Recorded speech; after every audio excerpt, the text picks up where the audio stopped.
freedom and justice, period. But let us also say that during his term of office, the next government that succeeded him was not able to prosecute many of his former ministers. So that alone should tell you that they did nothing wrong. Yes. But was able to presumably only a few. Dr. Kwame, I don't want, it's not good to use one of the senior officers of the National Reconciliation Commission. And what I discovered was this. Anytime somebody... Under former President Kufuor. Yes. Any 9% said they should be prosecuted. They should be brought to jail. But Kufuor did not do that.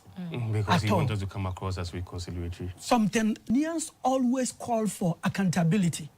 And that the national reconciliation, people were not much interested in being restored to their former positions as seeing their perpetrators being punished. So now we have done it. Then will be a form of satisfaction. Yes, a satisfaction. And now we have done the same thing. That this was somebody who promised us one district, one factory. And in Ghana, the moment you say a factory, we quickly remember Abosso Glass Factory, Kumasi Jod, like as big as a township. You know, so people, hey, the man is going to create jobs. So then you say one constituency, one dam. Then we remember Operation Feed Yourself. Where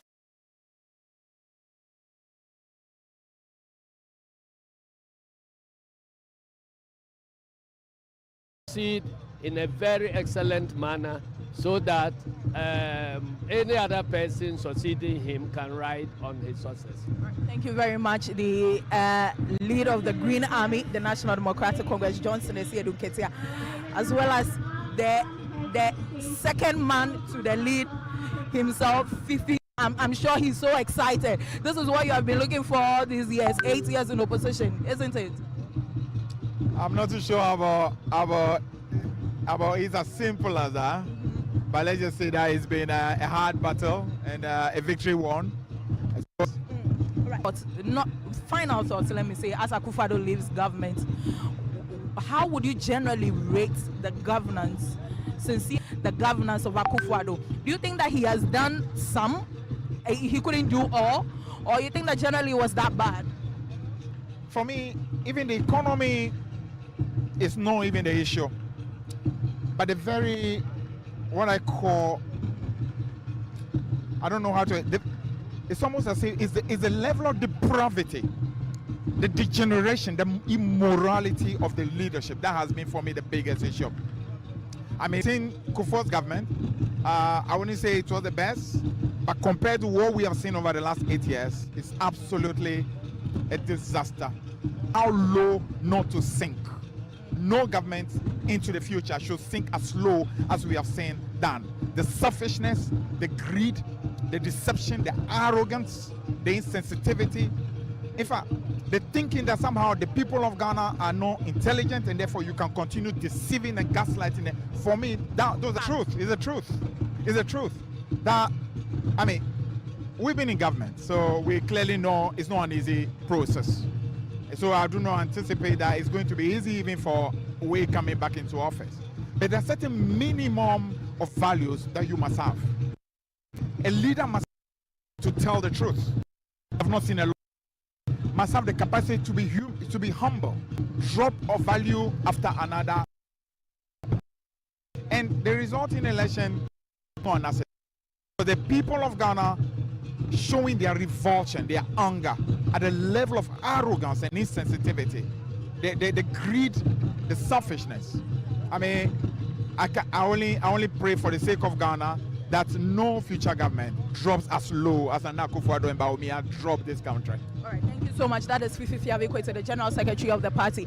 Before I hand over to Umaru Sanda, who is my colleague here at Channel 1, said to be inaugurated as Vice President of the Republic. I'll be having a conversation with him, but these are the big wigs of the NDC, Sanda. A number of them who I've already spoken to, the Chief of Staff, who is confident that He says that he didn't see this coming as being appointed as chief of staff, even though he knows how close he is with President-elect John Mahama. But he's excited to be given this position, and he will be working closely with John Mahama Sanda. So we'll hand it over to you. Thank you so much, Akosi Autry. This is our coverage of the inauguration of John Dramani Mahama, the return of a former president to the presidency of the Republic of Ghana, having been elected by a victory or margin of victory that has not been seen in recent times. And like Akosi said, a number of the dignitaries here in our midst. I'm just going to try and get a few more views. The former Speaker of Parliament, Honorable Ajahu, is actually here. I want to say a quick word to him. Honorable, congratulations on your party's re-election. What has this re-election mean for you, based on everything you have? And therefore, when you get power, you choose it well to the advancement of the people who elected you. 8 years is gone.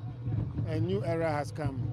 For me, it shows that our democracy is maturing. It shows that we are on the right path in terms of multi-party democracy. In spite of all its challenges, at least we have changed government through the ballot box, but not through violence. And this, for me, is a big plus for this country. What we need to work on going forward is to make sure that the electoral violences that we experienced over the years, we try to work against it so that we may have a seamless, transition from one government to the other. We don't need to shoot people.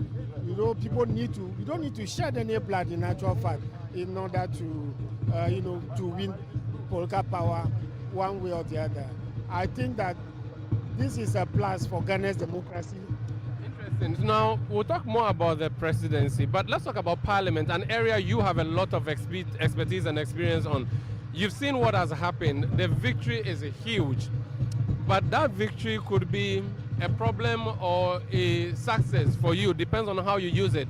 What advice would you give to the current Parliament on how to, and also you will use the majority responsibly? And I totally agree with the party position, but minority interests must be protected.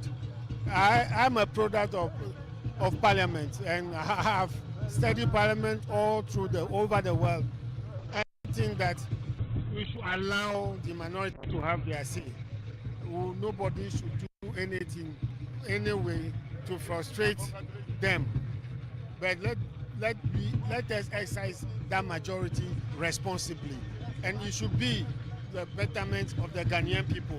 It should be in the interest of the Ghanaian people. The fourth Republican Parliament, under the first Speaker, Justice Diab, was built on consensus and cooperation, and those were his cardinal words when we entered Parliament in January 1993. So as much as possible, they should try to build consensus. There should be a lot of cooperation.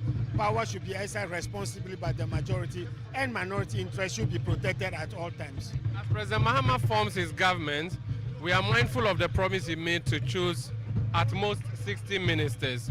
We also know that majority of them have to come to Parliament.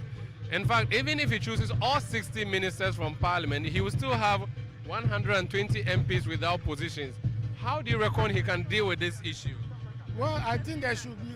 Hello. All right, so just getting dignitaries coming into great the former Speaker of the House. Let me go. I believe that there should be a way out. Indeed, let me be very honest with you. The federal constitutional review, we were trying to see where that provision, the majority should come to Parliament, that clause should be removed. The President of the Republic of Ghana should be given a free to choose a hand for talents. Not everybody will want to go to Parliament to become a minister. It shouldn't be restricted. It should not be restricted. I think that is one area that we should amend the constitution and all those. That will also enable Parliament to scrutinize the executive, arm of government more responsibly and scrutinize their work, constructively. But when they are also part of the government and don't forget, everybody in Parliament wants to be a minister, and that is what the problem is. Who are you going to give the job and who are you not going to give the job? Absolutely. It becomes a problem. But you acknowledge that the president has a huge task even choosing these ministers, the 60 that he has, there are old guns, there are new entrants, there are people outside parliament, there are people inside parliament, and you have 180 MPs who are for you ready to be given jobs. It's going to be a difficult one, don't you think? Very, very, very difficult. For me, not everybody definitely can be a minister. But what is important is to try and balance it. In the selection, it should be balanced fairly. But more importantly, in my view, once development gets to these constituencies, those MPs become relevant to the aspiration of their people. For me, that is where the focus should be. Because one of the reasons why some want to get into government is that once you're a minister, the chances of talking to your colleague minister to send development to your constituency, the chances are higher. But where the national cake can be distributed equitably to allow everybody to benefit, then there shouldn't be too much worry for those MPs who will not be ministers. Very well. So your advice to the man who took over from you in office, Alban Suman Akins for Bagman, he's lucky.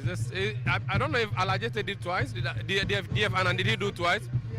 DF Anand. So he's the second person after DF Anand to occupy this office twice. What would be your advice to him, Alban? Well, I've congratulated him even before the vote was taken. And I told him that we'll be there to assist him. There shouldn't be any problem at all. He's an experienced legislator. We entered parliament the same year. I entered leadership in '97. He entered leadership in 2001. And we've worked together. And I think that he should be able to rise up to the occasion. Thank you so much for speaking to us. Thank you, Sandra. That's the Honorable Edward Koblido Ajaho, former Speaker of Parliament. Let me approach former Chairman of the NDC, Mr. Samuel Ofosu-Ampofo, who I interviewed not long ago. Congratulations. You told me that you were going to win these elections. You did win. Yeah. Congratulations. How is the feeling like with this? We're working towards winning majority in Parliament. The numbers are unprecedented. And thanks to Ghanaians for the very massive endorsement we put up. I believe that it sends a very loud message. And that loud message is that Ghanaians are yearning for a change. And for that matter, they bought into the message of His Excellency John Dramani Mahama. They look at his track record and they look at his credibility and believability. And so as we swear him in today, the honors is on us as a party and as a government to work very hard to realize the objectives that we set for ourselves as a government.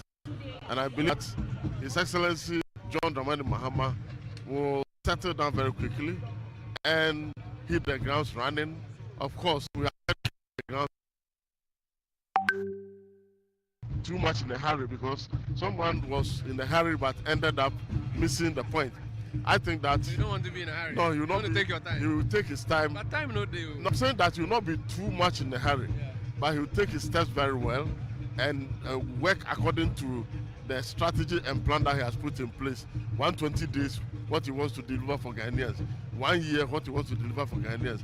So I believe that Ghanaians will be made the referees and they will be checking the boxes and to see that what he said, he's doing it. I have no doubt at all that he will live up to expectation, but it will require the concerted effort of all Ghanaians to put our shoulders to the wheel to move the country forward.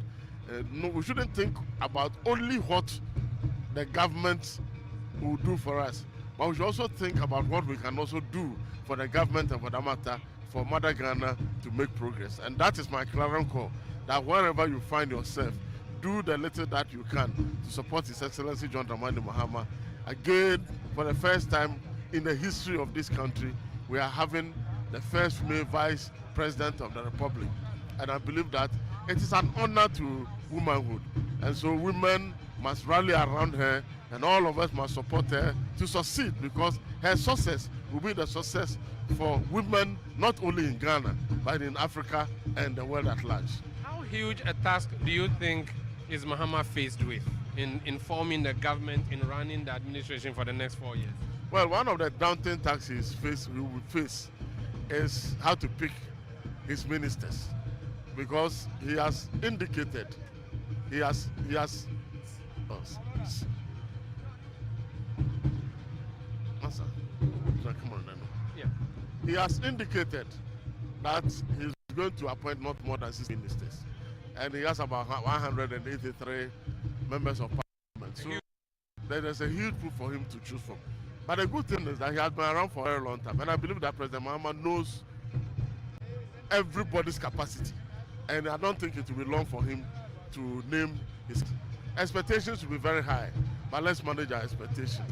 And what about satisfying Ghanaians themselves? We know the state of the nation now. Fixing this country in 4 years is Herculean. Well, that's why I think that he has a unique opportunity. He's not coming in to ask for a second mandate. This is perhaps the last mandate that he has to leave a legacy. And all along, when I engage him, I think the burden on his heart is legacy. So I believe that President John Dramani Mahama will work very hard to leave a very positive legacy. He will not look at what will happen in the next 4 years in terms of who becomes the next president. I believe that he will focus on how to deliver on the promises that he has given to Ghanaians. And my prayer is that the Almighty God should help him, give him the knowledge, give him good health, give him the strength, and give him the people who are committed and loyal, who will help him to prosecute his agenda. Thank you so much, Chairman. Chairman Samuel Ofosu-Ampofo there. He is a former chairman of the National Democratic Congress. Let me go to the back. I can see officers of the Chief Imam. Chief Imam Yazoko. He's on the way coming. He's on the way coming. Fantastic. So the officers from the office of the National Chief Imam are just saying to me that the National Chief Imam. Auntie Anna, how are you? Congratulations. Thank you. Hope everything is well. I didn't realize you saw me. I saw you. You are looking guy. You are looking, but today me and I'm you. in power. Today I know I can see that. I want to talk to your brother, Pablo. Omaro. Congratulations. Thank you. You're looking like a king today. You're coming to crown a king, so. His Excellency has made all of us proud, and so today we put our best regalia on to come and support him. What do you think would be the first key things he has to do as a president? As it stands now, we all know the state in which Ghana is. The economy is what everybody is looking at. His appointments will reflect the kind of reaction that the economy is going to receive. So I believe that whoever is going to be the finance minister has a lot to do. And that is the key thing Ghanaians are looking at. The economy is in a mess. And so that is where the resetting will really have to begin from. Once we're able to fix the economy, all other things will follow from it. You are the youth president of your party. The youth need jobs. They need opportunities. The free SHS is a big deal. Can you really satisfy all those challenges that the youth are confronted with employment? We believe strongly that with the 24-hour economy, we'll be able to create the campaigning. Is enough to address the many challenges that confront the young people of this country. Pablo, as is known, youth organizer, women organizer. My colleague already spoken to you, but I just want to ask one more question. Woman vice president, what do you reckon that opportunity? For the first woman vice president,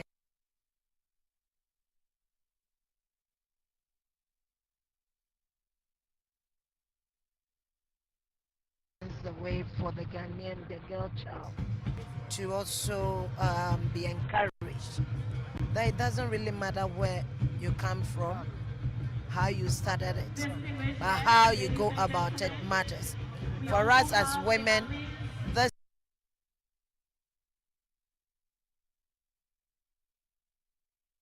record of delivery, so we are not concerned, we are not perturbed at all. We are watching, and we, those behind, we will learn from her. We'll learn from her leadership to encourage ourselves to do better. Thank you so much. That's Hannah Louisa Bisu. She's National Women Organizer of the National Democratic Congress. It's a big day for the party. They have been given a huge mandate, a mandate that has not been given to any party in recent times, and returns to come and be sworn into office here. Let me, Madam, I wanted to say a quick word with you. I was talking to my colleagues. This is Channel 1 Television. We are trying to get views of people who are members of the... How is it going? By His grace. Congratulations. Thank you. What is this 4 years going to mean to Ghanaians? Oh, I think we're going to reset the country. Things that have gone awry, we have to try. At least start moving forward again. The last 8 years has expectations are huge. So you know that.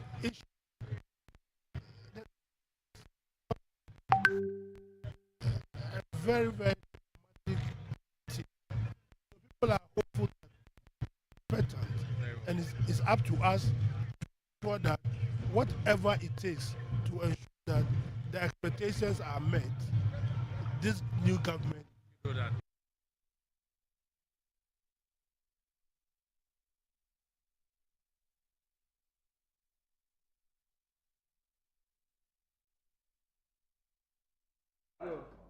Right, sights and sounds from the Black Star Square, a venue for the inauguration of the 6th President of the 4th Republic of Ghana, who of course is making his second term, a return to the Jubilee House. I'm talking about John Dramani Mahama.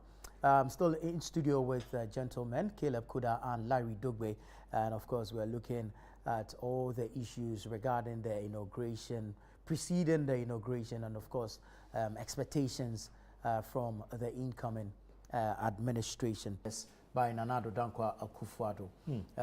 As mandated by the Constitution, he is expected to present the State of the Nation, a message on the State of the Nation address, significant or pertinent matters. Larry, I'll just pick your thoughts on the delivery by the President. For a President who is bowing out after, or let me ask, observation regarding the President's address and the delivery of same. Yeah, thank you. I think he fulfilled the constitutional mandate on him, and that's highly commendable. But he's not the only one who has done that. Yeah. I recall President Rawlings did, President Kufuor also did that. President Mahama also did. And so he was also obliged constitutionally to do that. Now, at that, I mean... Cut you again, but let me go back to the Black Star Square. Umaru Sanda Madu is... Their strategies have worked for them in previous elections. And this time around, we have to map up,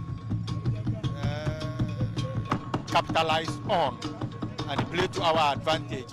Again, adding up to the comparative analysis administration gave us some advantage, because in 8 years of Nana Addo Bawumia-led administration, and Bawumia was banking his hopes of winning the election as far as achievements were concerned, but we had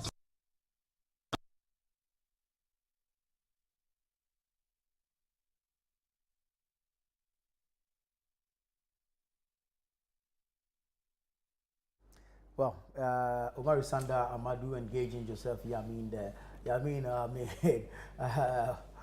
He was in the news. Let me come back to you. We're looking at the President's final sonar, his message on the State of the Nation address. So as I was saying, I mean, constitutional mandate fulfilled. I mean, highly commendable. Now, most often in some of these speeches, what you expect account of their 8-year rule, and then you know what they met, and then what they many people try to dwell on what they met. Yeah. As opposed to, listen, this is the state in which I am living in the country. Yeah. And that you are in Akufo-Addo's speech. First of all, didn't sound reconciliatory. He came across as somebody who, I mean, didn't appreciate the fact that this election was a referendum on his performance. Yeah. And the outcome of it, I mean, is telling. Spoke poorly of exactly. His ratings. Exactly. For a man who went out there saying that, listen, I cannot hand over to a person I have defeated before. Oh, I mean, more like my death. A lot of his ministers said the same thing. I recall Brian Champon was all over the place. We are shutting down, you know, Eastern region. Yeah. Many of them sounded, you know, on the necessity and friends. People voted against the corruption. Yeah. People voted against, you know, the fact that certain things that he's telling you, that you know something, that thing is not as free as you are pointing out. And that almost every week, some of us have to be sending money to our wards. We have to buy them water. We have to buy them food. We have to buy them clothes. We have to buy them this. And so what you mean as free is not free. And then that something has to be done. And that people were even willing to pay for it. Says, oh, no, it is, you know, it is free. I am saying it's free. Once I said it's free, it's free. Okay, so he didn't, I don't think he appreciated what he has come out of. Yeah. Now he also, but then you mentioned that, listen, the economy is not broke. And even pointed out, described people who were talking about the economic situation as broke, that, listen, they are propagandists. Speaking to. But you know, data, I mean, is subject to interpretation. Okay? So where did you gather your data from? And where did I gather mine from? Some people thought that the president should have apologized, and I thought that, well, if he did, that would be news. It would have been shocking to me. Yeah. I didn't expect the president to apologize for that. I mean, under his tenure, there's been repression. He's run the country aground, and people have suffered. He told us, he made promises he could not keep. He said there'll be no haircuts. In the end, people had different sorts of haircuts. Some of yours, some of Larry's. I'm not sure about mine, but different types of haircuts. You know when I grew up, like you, I'll have you know, different types of haircuts. So some people thought that for some of the promises he made, vowed that, listen, by the time I'm leaving, I'm going to complete 111 hospitals. You are leaving with 3. Yeah. And for the rest, you don't even have the report of Sewa Hospital is appalling. It reflects poorly on us. So there is that. Yeah. And then also, so there is the Agenda 111 thing, and then a number of things. The Galamsey. But you have to give it to the president. He came with his presence. You know, he had his presence and that gift of gab you couldn't take away from him. I thought that his last sona will be carved in the form of the Akufo-Addo we saw during the COVID-19 days, where he's pulling the people along and telling them that, look, this is what we have done. Government is a continuum. We've used our talents to the best of into a statesman's role. Exactly. Do you understand? But it came across as a bit abrasive, still in campaign mode, and trying to let the people know that, look, I'm still the guy. And that rubs off wrongly for the party people whom you have led into a crashing defeat. I heard they call him don't give us Ado guy. Yeah, Ado Showboy. Ado Showboy. Well, while we are at it, I mean, I was still seeing some scenes from the Independence Square. More dignitaries arriving, both domestic and international dignitaries. We've seen the likes of Goodluck Jonathan. Yes, Jacob Zuma is in from South Africa. Olusegun Obasanjo is in. Yes. And he's looking speech. No, he's a tough guy. I've seen Ellen Johnson Sirleaf also from Liberia. She is in. Gamanche has reported. Papa Kwesi Indum is there. Is there. Kofi Akpalu. Yes. When he speaks to Sanda, he says, is your motto still the same? He said, yeah. Maybe we should find him and ask him what happened, because he was very confident that he was going to win. Charlie Akpalu is away. Talk me further the 16th is yes. Asogli. Yes.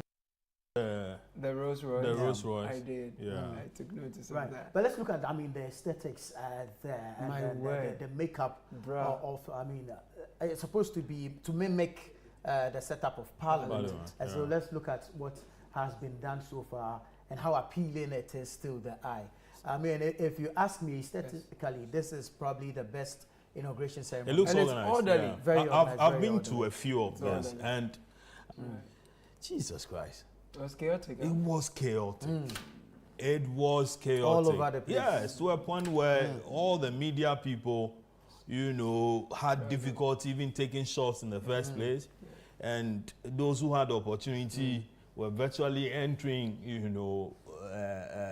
was it a track? Was that the one? They were in the pickup. track. The pickup. Sorry. No. The tipper track. Inauguration as well. The place is packed. And there's still a lot of people It outside of the venue. Yeah. And this is I think the first time that, areas have been designated that you can park here, you don't move, beyond the and beyond the limits. Exactly. And also, I noticed that the press conference that Felix Ofosu did also helped to ensure that, listen, you just don't drive into an area that you are not allowed to. And that's the Vice President, Dr. Mahama Baumia, with his spouse. Okay. You see the former President, John Agyekum Kufuor there. That's right. The former First Lady, Nana Kunadu Ajiman Rollins. Looking as vintage as ever. Yeah. Man, she also doesn't grow, Yeah. And even President Kufuor, apart from his, difficulty, he looks solid. You can trust Samira Baumia to kill it. Yeah. The fashion is what a lot of people are also looking out for. The corsets. Is President Kufuor coming? Fascinators. Well, we're looking forward to seeing him. Yeah. We haven't had any information on his arrival yet, but we're looking forward to seeing him. So he's now former president. Former President Akufo-Addo. Yes, former presidents. Wow. Dankwa Akufo-Addo. Wow. Yes. But all in all, a beautiful ceremony so far. Yeah, it looks good. It looks colorful. Good. It looks good. Trust Ndogbe. Yes. He's very good at some of these things. But I'm not sure he's the only one. There's, a whole team there's a whole team. He's good with some of this stuff. Yeah. It's beautiful to see. And it's also always a good point to display our culture. Yes. You would find our chiefs come in their regalia. You will find our women clad in our beautiful kente and our men too. And outfits that represents different parts of our culture. But you guys, I wanted to make a point about announcement of the generals. Yes. Totally uncalled for. Is it? Yes. Why so? Oh. And even before then the Defense Committee, the Defense and Interior Committee also had to discuss it. And that was not. That also hasn't been the case. Right. Now, Ghana's military size, general. Yeah. So for a long time, the likes of, General Notkwenu, God bless his soul, had been Lieutenant General. So, Caleb, the cultural display you mentioned earlier, right. You're seeing some of that. This looks close to like Anglo. This looks close to my people. Yeah. Come on. So, that Notkwenu, who Mensa, Nunu Mensa, who General Seth Obing, Obedakwa, and many others, even those who were, let's say, Air Force and then Navy officers and so on, they had been at the level that is Lieutenant General, not the full general. And discussions had to go in. Of the various security services are also seated there. I think that's the fire service boss and the prisons boss, all seated there. Some senior police officers as well, all clad in their ceremonial Deputy attire. Yes, COP Christian Tete Yohunu seated there. So more dignitaries are arriving.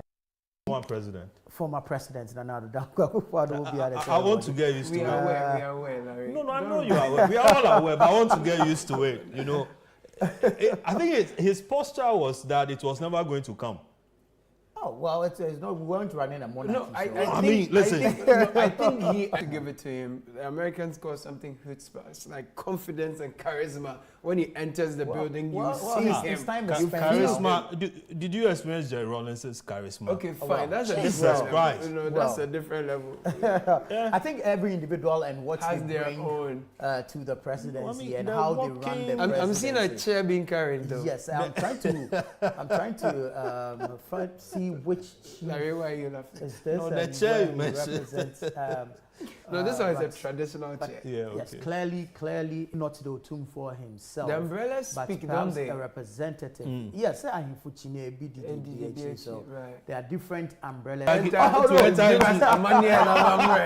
God. Well, we're not going to go there. We're not going to go there. But I mean, if a representative of the Asantehene, it's most likely to be the Mampohene. Okay. To represent the silver stool. Yes, most likely will be the Mampohene. But I mean, they are approaching, and so we'll have a clearer shot, and we can tell who this particular chief is and what he represents. But of course, we're bringing you other shots. Yes, as we mentioned earlier, deputy security officers, senior officers of the various security agencies. As you can see, more vehicles coming in into the inner perimeter for the official swearing in of John Dramani Mahama, president. We usually spend a lot of time on these things, often because then they are not as organized or as planned. So given how planned this you see a brother of the president-elect in the back there. Okay. Ibrahim Mahama. Yeah, in the back there. Right, I get that. He's standing. That's this guy, Elumen. Is that Tony? Yeah, Tony. Yeah. On his way. Right. Oh, okay. On his way getting there. So, Really shortly, we'll be taking viewers into the popular stand to hear from the teaming supporters, the fans, Ghanaians, ordinary citizens who are currently stationed there at the Independence Square to hear what they also have to say. My colleague Fred, so far, what has been the level of engagement? Clearly, the euphoria is obvious, it's quite evident. But you are within the people there. Share with us what you've got there so far. You can hear me. Yes, can you? Nana Tufo, if you can hear me, the atmosphere is charged and the popular stand is packed to capacity, where a number of Ghanaians, generally, most of them being party supporters of the president-elect John Dramani Mahama. And today being a happy day for them, they are here basically hoping that he finally gets the nod. And almost everyone here seem to be excited. They are blowing this vuvuzela. Their voices are heard. In the popular stand here, it will be quite difficult perimeter, but I can also say that, Nana, when you come here, it's so deafening that it's quite for you to even hear a thing. And that you see, the place is totally packed. Let's start at the Independence Square. What's your full name? You are live on Channel 1 TV. My name is Ebenezer Kwaofin. Which constituency? I'm coming from Lejokuku constituency, Honorable Benjamin Iku constituency. I'm here to support my MP, Honorable Benjamin Iku, and His Excellency John Dramani Mahama. Now, I mean, one question I keep asking almost everyone is, what is that one thing that you want the president-elect John Dramani Mahama to do for which you benefit as an individual? Yeah, so the reason why I went to the polls to Dramani Mahama and Honorable Benjamin Iku is that the 24-hour economy is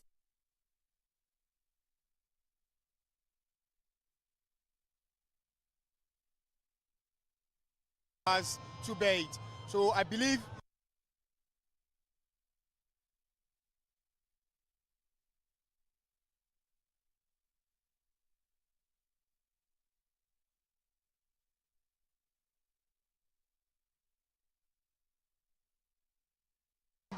now, when you hear the loud cheers, it tells you that we've just been from the main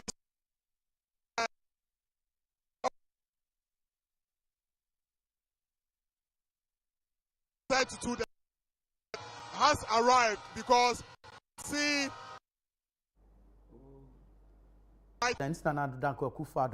and of course the president-elect yet to be sworn in, John Dramani Mahama, make their way, be that of president-elect John Dramani Mahama moving to the Black Star Square for his official inauguration, and of course where he will be taken Administered to him. He will take that. Yes, it looks like that will be Alban Kingsford Sumana Bagben, Speaker of the 9th Parliament of Ghana. And of course, he still be third gentleman because now we will have the lady vice president. And so, but he remains number 3. Yeah, he remains number 3. So presidency, CJ, and then speaker. Yes. He remains number 3. Yes. He also did enjoy the number 3 position. Yeah, but his years of experience came together to give us what we saw. Of course, some would say there were interests that he played to, or to think, you know, Osei Chairman the former majority leader, outgoing Swami MP, or outgone. He mentioned that anytime now the executives had their backbone was always going to stand up to you no matter what. So with all the flaws of the 8th Parliament, I think that they really commanded the respect of the executive, and that you cannot take away from them. Nor and the this is just beautiful to watch. I mean, we're bringing you shots from stage scenes commemorating the inauguration of John Dramani Mahama as the 6th president of the Republic. But see the roof. Well, this is this is Accra. Charlie, that is small production. This is where we go, right? What were you expecting? Glass roofs? It doesn't look. They should forward the scene, right? Yes. No, perhaps they should limit the height. Let's keep ourselves here. Is President Mahama going to be the last to actually be there, though? He will be there. Seen him there yet. Nanado definitely will be there. Right, or he might come after. Well, you have word he'll be there. No, he should be there. He's expected to be there. No, but he can't be forced to be there. No, but don't forget, I mentioned earlier. He will be there. I mean, it would be beautiful that he's there because I think President Mahama attended. I don't think he will miss it. And then President Rawlings also attended that of 5 by this time. The president-elect should be the last to show up. Yes. So if he's on his way and the outgoing president hasn't come yet, then I'm not sure how protocol-wise the arrangement is going to be. But so far, decent programming, beautiful aesthetics, orderly flow of things. We're just waiting to see how the duration will be. I hope it doesn't take so long. Looking forward to the president's speech. Talking about the bit about Bagbin. Yes. Listen, you never see Bagbin. Really? Yeah, I mean, if you've covered Parliament before, you appreciate the guy better. I see. So from nowhere, Bagbin just burst into the scene in 2001. Prior to that, nobody knew him. I've seen playbacks of this was Nadoli. Yeah, Nadoli Kalio. Yeah, exactly. Nadoli Kalio. And took NDC, you know, from a very, you know, tiny number, 80 something maybe, I've forgotten the exact number, to, you know, throughout the 8 years, you know, as an opposition party, and he held his own with Alajete and subsequently Bejina Sechi Hughes and so on. Minority leader. Okay, lived. I could tell you a story about how, you know, one day I was in his office when he had a confrontation with Ebenezer Bejina Sechi Hughes, and Parliament was meetings upon meetings were ongoing. I had an interview with him, and just when I was leaving, then he said, "No, sit down and watch." Then for JH, as soon as things got heated, and JH was like, "Listen." He had come in to resolve this thing. And, I mean, the maturity with which JH spoke well, it's not for nothing that he's Senior Minister. Listen, was so coming. Yeah. And I mean, it didn't take the late E.T. Mensah, Kwasena Dansoa, all the guys then who made... and JH was way older than Bagbin, right? Yes. From the footages I've seen. But he came, you know, he walked in very conciliatory, very apologetic. I mean, it was as though he was the one who had done the thing against, you know, Bagbin. If we could get closer shots, then we could tell exactly who this is. But clearly, more dignitaries are arriving. These are aerial shots we can afford to show the world. Exactly. The previous one, we begged them. So yes, I am sure they shouldn't go too far. No, they shouldn't go they should keep the cameras here. Yes. So that's what I'm saying, that the drone should. This is where the event is. Not fly too high. Limit the thing to where it's beautiful. Over there, we have our linen. We should not wash our dirty linen out there in our bid to show the beauty of the event, overexpose ourselves. And our equipment. Thank you. Thank you. Yes, but the cleaner city in Africa. Don't do this. Don't do this. Very well. So more dignitaries are arriving, and of course we are expecting more from the international community, as well as some more has arrived. It is expected that John Dramani Mahama, the president-elect, will also arrive. I'm yet to see the Chief Justice Gertrude Saki Tokonu. Okay. I'm yet, but I'm sure. She's also at the Araba Sava. Yes, she should be there somewhere.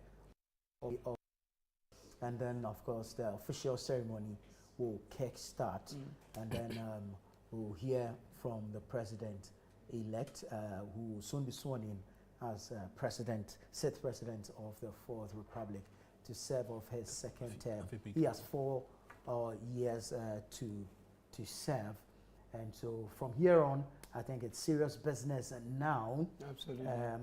The inauguration and swearing-in ceremony of John Dramani Mahama as president of the Republic of Ghana. Beautiful scenes, aesthetically brilliant to watch, and of course, even now you can see where the separation of the days, and then of course where the speeches will be given and all that. Very, very orderly organization there. We should be seeing some dignitaries from the NPP side as well. And as we have established, this should mimic a parliamentary sitting minority side, or we're going to have all of them seated together just for purposes of this occasion. But as you can see, different set of we are looking forward to see the president-elect, John Dramani Mahama, come in, and then the officials the event. All parliamentarians will sit together and will not be split into the minority majority type of arrangement. I've just seen Chief Imam. The Chief Imam's convoy just arrived. Earlier, you had Sanda engage some officials from his office, and so there was that clear indication that the Chief Imam was going to make it to the Independence Square for the inauguration ceremony. And so, it portends a beautiful occasion, a beautiful event. He's been around, Very supportive. Very supportive.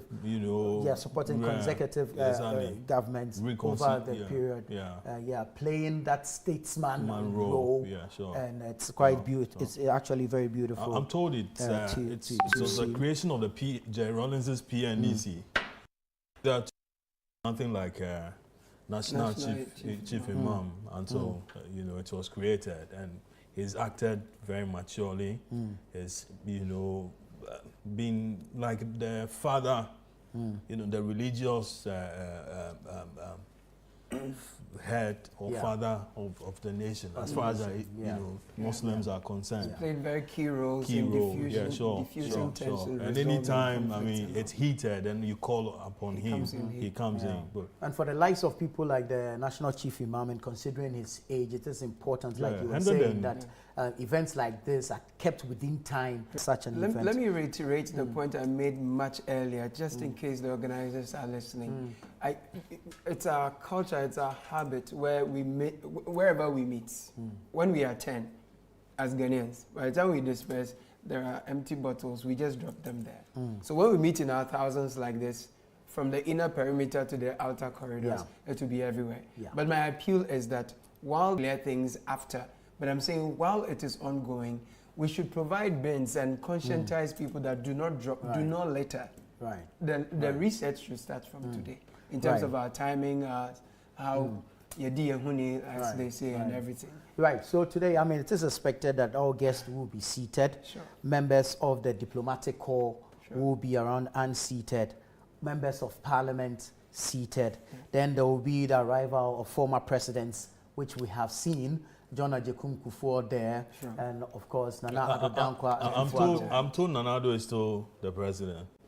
So then he remains president until John Mahama takes the oath of office. Takes off takes the oath of office. Is it? Yes, that's what I'm getting. Right. So we've seen the arrival of the former Then the president president of the republic has come. arrived. Exactly. The incoming is yet to come. Sure. So this is literally the second coming of the John. So we'll see. We also the return of the John. The return. There should be a movie. Nasi will do that. So we start with the And then perhaps Manasseh writes a book. I'm sure. The arrival of heads of states, and we'll see Her Ladyship, the Chief Justice, and Justices of the Supreme Court enter the chamber to take their seats. And at this point, all will rise to welcome them. The Right Honourable Speaker's procession will also enter the chamber. Also, all will rise. And then once the Speaker is in, the Speaker will take the chair. At this point, all will be guided to take their seats as well. Then the Speaker, like we said, this function mimics a sitting of Parliament. And so the Speaker will call the House to order. Once the Speaker does that, the majority and minority leaders, at the invitation of the Speaker, will join the procession to receive His Excellency the President-elect and His Excellency the President-elect and Her Excellency the Vice President-elect will be conducted into the chamber by the Right Honourable Speaker, Alban Bagbin. At this point also, all will rise. And then the Right Honourable Speaker will elect and the Vice President-elect. Then the Vice President-elect takes and subscribes to the oath of allegiance and the oath of the Vice President, and then she is expected to sign the oath book. And so this basically is what the running order, the flow of the program. Of course, we know that the President-elect, after having been sworn in, will give his inaugural speech as well. In your short stay, some dignitaries I am suspecting will make up the diplomatic corps. We expect a number of them there. The others who are representing sent a delegation. Sure, and then there are about 10 presidents who are coming. I haven't seen Ruto. No, William Ruto. Yes, meanwhile they said he was, he was on his way. He was widely advertised that he will be here. And then the Gabonese president was also coming. There is Botswana. There is Congo, Gambia, Nigeria. I've not seen Tinubu, but I've seen the two former presidents. Good luck and Obasanjo. I've seen a brochure in which Tinubu, I think, is a guest of honor. Yeah, but I was shocked not to hear the Ivorian president. This is Alassane Ouattara. Or maybe he's sending a delegation. Perhaps. He's a very good friend of President Akufo-Addo. But there's Equatorial Guinea on the... Yes, he arrived yesterday. Equatorial I think he arrived yesterday. The Liberian president is not coming, or he's coming. The former is in...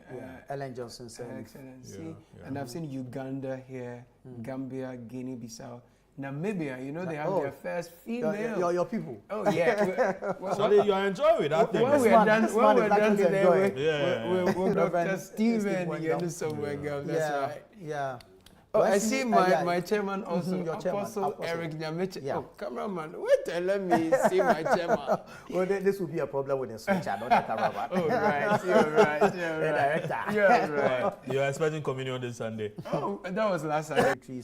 Are to show up to grace the occasion. It tells on the importance attached to it. And of course, the recognition both locally and internationally. Look, we command a lot of respect as a country. I mean, because we're here, we see a lot of things that we feel are not great enough. We feel need to be improved upon. But when you go out there, yes, that's the Chief Justice, Her Ladyship, Gertrude Saki Tokonu there, with a number of Supreme Court justices. How do you call a group of Supreme Court justices? Is there an entourage or is what? It's a Congress of judges, or how do you say it? We'll have to find out. We don't know. Sky will tell us later. Sky will come. Ask me out. Ask you out. But more importantly, I think this is, a feather in our cap. Absolutely. You get it? Definitely. It shows how far we've come. Yes. And we've gone through various stages of it. Yeah. You know, there were times when Parliament was, you know, was, you know, a hung parliament. Split. Exactly. A hung parliament. You know, and I think that we should commend ourselves as a country or as a people, that this is what we have, you know, bestowed on ourselves. Okay, that we want to practice this part of, you know, governance system. And so, I mean, we saw a certain presidency that was overbearing, and we decided that, listen, he shouldn't have, he should be checked. So in checking him, we gave him a hung parliament. We gave him a hung parliament. We hung. You almost said we hung him. And you know, he decided to do, you know, to commit suicide. Instead of playing along, I mean, he walked in and then did whatever he had to do, and hence where we are. Look at the procession of the judges. Exactly. Led by the Chief Justice himself. This is beautiful. Yes. But then in response to that kind of thing, then Ghanaians said, listen, we are going with, you know, a 2/3 majority this time around. I think that as a people, we are expecting something from our leaders, our presidents, you know, so to say, that, listen, this is the, you know, we want to talk. And that you made certain promises, you need to fulfill them. To follow your former manager, then the next time I give you a management board that will keep you in check. The next time I just clear the board, bring your former manager. It's like a football club.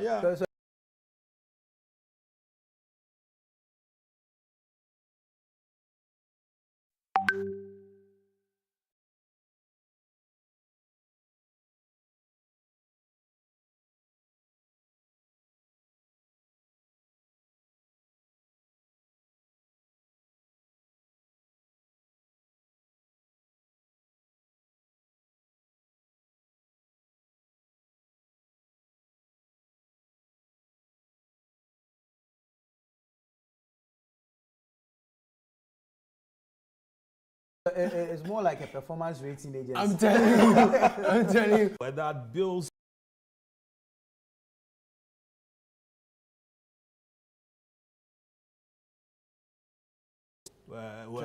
Exactly, we're transmitted, and then you don't bring it here again, or else I will slap you. You know, so then also we saw, you know, I hear the anti-witchcraft bill, the private members bill, exactly, which also came from there, and which other one? The affirmative action. The affirmative. So many other things, you know, that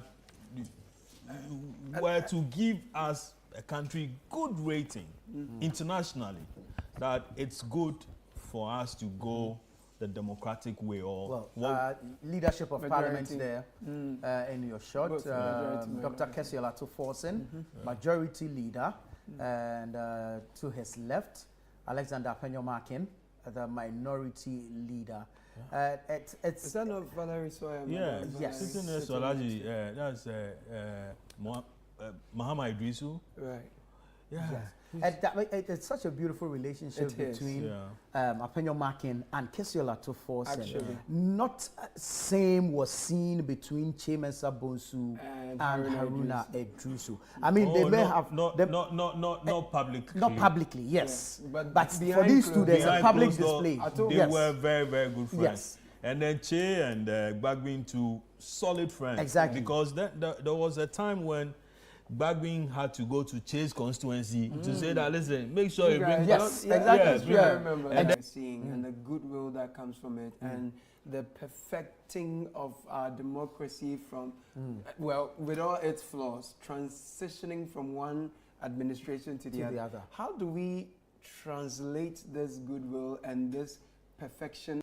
I feel that we have such a good name out there, but, well, there's a disconnect somewhere when we're trying to translate every day. Yes, so gradually, I think we just pointed out, as a country, all the things that we have experimented with. Okay, democracy is not an event; it's a process. Right. So one day, I mean, the people will discover that they don't like my beard. Okay. And that they preferred that of, to four. Right. And so then I should be cleared off the stage, and then Tufo should take over. Yeah. And then so refuses to do that. They'll clear him as well. So every stage of your life, you experiment with something, it doesn't suit you, you change it, you go for something else. So I'm happy we are here. Okay. And but very often we've taken ourselves for granted as a people. But this is a country where, listen, continuously, apart from Donald Trump, who hasn't visited here, and I think even Joe Biden, I mean, successive American presidents have came. Oh, okay, yes. Sure. So successive American presidents have been here and made major foreign policy statements for Africa in this country. And often chosen us over our main compatriots. Thank you. Even Obama, of all people, a Kenyan, decided that he was going to make Ghana. His first trip. Exactly. Yeah. Here. Gentlemen, let's welcome Ibrahim Ajay. Gentlemen. Welcome. Thank you so much. Ibrahim Ajay. Happy New Year once again. Sure. I want to say, what's with the office of the president as an assistant secretary? Yeah. That's right. Oh, so you're also outgone? Yes. Now you're outgone. Now we're outgone. Oh, so you have returned your car? Yes. Straight. And that's how it should be. Yeah. Right. You mentioned something about transitions, but I think you wanted an answer. How can we somehow link what we are saying, how we've polished the beauty of the transition, and it's all about discipline. Yeah. That's the key word from we the citizenry. Because the laws are there, the laws are made, the laws are placed and passed, but then we the citizenry don't then do our part of the contract. Oh, is it us or is the leaders who are not showing leadership? No, it's the... because the discipline thing can be, it can be engineered from the leadership. We've seen other African countries. We've seen other African countries. I agree. Ibrahim, see, I mean, let me cut in. We are journalists here. Yes. And most of the stories we publish, and then say that, listen, bro, this is what is happening here, or my boss is doing this. That it's their level of participation in the democratic process. Yeah. So after we have published, and the leaders who are mandated to take action, and who we have elected. It's not like it's one-sided that, because of the indiscipline, the country is not moving in the way and manner in which it should. But I'm talking generally the culture of it in discipline. Right. I'll give you an example. Right. You know that you're not allowed to urinate here. Does it have to take a politician to come and enforce it? No. It's not to cut you, but minutiae. on our screens so now is the speaker's procession. Right. Yeah. And so you would have the Right Honourable Speaker Alban Sumana Kingsford Bagbin there, officers of the parliamentary service who will be there. So as you say, we told you that this is the parliamentary, so this will be the chamber or the house where all that official activities will take place. Earlier we saw the Chief Justice lead the procession of the justices of the Supreme Court. And so for the officers of the parliamentary services, you have the clerk and the deputy clerks. And so you'd find Mr. Cyril Kwabna Sia, Mr. Ebenezer Ahuma J. Camilo Puamak to Parliament, deputy clerk, and of course the other deputy clerk. Now there'll be the assistant deputy clerks and of course the management committee for the inauguration there. Pretty shortly we'll be going into the chamber, and once we do that, we'll be taking the audio from the chamber as well, so that we can feed off proceedings in the chamber. The president-elect, John Dramani Mahama, will soon in, and of course it is expected that he will be in the company of his vice president-elect, Professor Nana Jane Opoku. They won't be in the same car. They won't be in the same car, but of course. So meaning that the vice president-elect will arrive first, before the president-elect. Yeah. Right. So let's take the feed from our parliament, if we can call it so, which of course has been constituted at the Independence Square for purposes of this particular ceremony. Honorable Sekwe, these are all stalwarts of the NDC, and they are here present to witness this historic occasion. Very shortly, we will be joined by the President-elect and the Vice President-elect, who will be received by the Speaker of Parliament, after which parliamentary proceedings will commence. In our screen, we can see some other arrivals.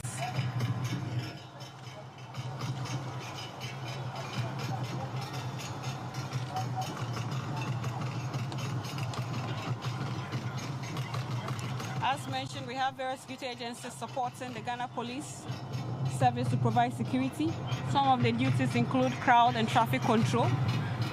There are so many people in attendance this morning, so security personnel are deployed at various locations to ensure the total safety and security of all attendees. This morning, personnel from the Ghana Navy will mount a full guard of honor for the inauguration here at the Independence Square. And in the course of the guard of honor, we shall hear the 21-gun salute. As mentioned earlier, the 21-gun salute is the highest level of honor accorded to any president, head of state, or senior military head. It is a gesture of respect and recognition for a sovereign nation and its leader, such as the president, king, or queen. It is also performed during funerals for high-ranking officers, presidents, or other notable figures. On our screens now is the outgoing president, His Excellency Nana Addo Dankwa Akufo-Addo, and his lovely spouse, Madam Rebecca Akufo-Addo, former President John Ajekum Kufuor, the outgoing Vice President, His Excellency Alhaji Mahmoud Bawumia, and his lovely spouse, Madam Samira Bawumia.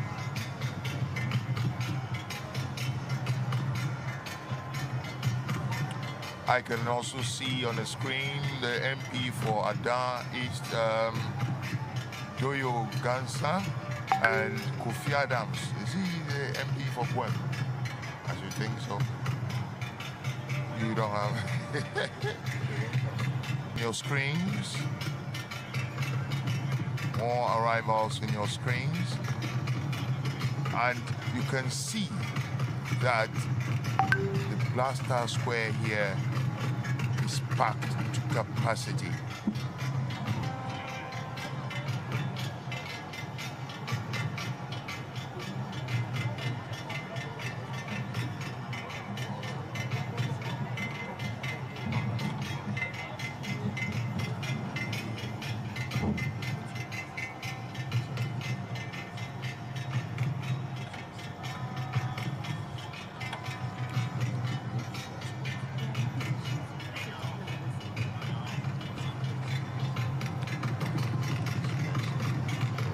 Dear viewers, we are seeing more arrivals of dignitaries.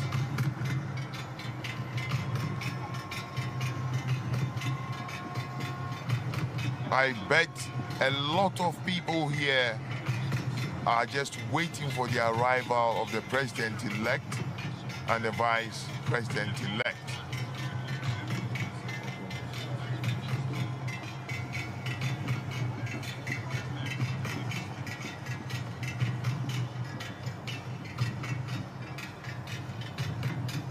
This seems to be the arrival of the head of state of Sierra Leone, His Excellency Julius Maada Bio.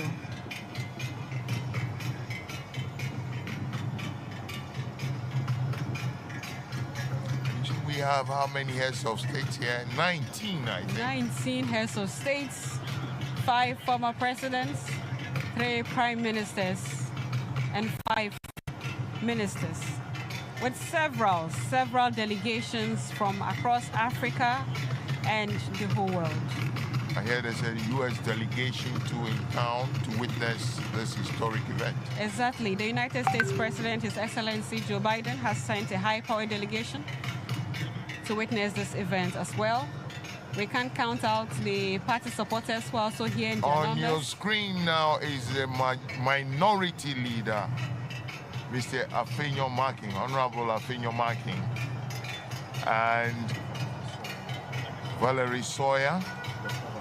Dr. Valerie Sawyer is also there, and Dr. Kwabena Dufo I can see in the background behind behind them. And we have the Archbishop as well, Archbishop Duncan Williams. He's also present. Here is Mr. Jacob Zuma, former president of South Africa too.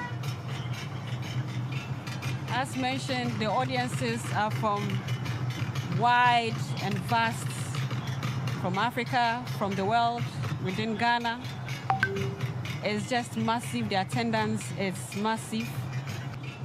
As mentioned, the audiences are from wide and vast, from Africa, from the world, within Ghana. It's just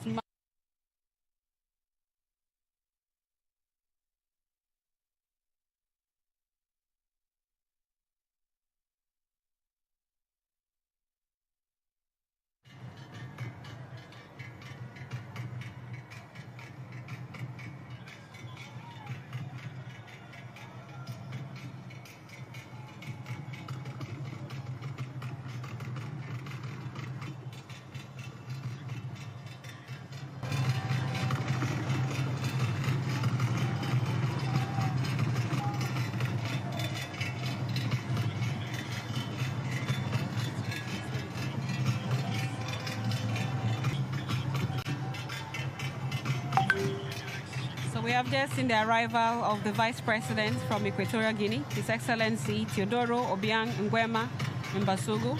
He's leading a delegation to this August event. As you can see, a very long queue of the vehicles of dignity. Yes, there is the incoming Chief of Staff, Julius Debra, and the Chairman of the National Democratic Congress, Mr. Seydou Ketia, affectionately called General Mosquito. Previously occupied the high office of the President between January 7th, 2013 and January 6th, 2017.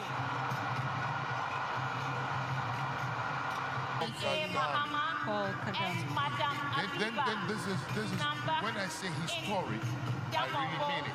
Because this you haven't seen this number of Mahama made history as Ghana's first president to serve at all political levels.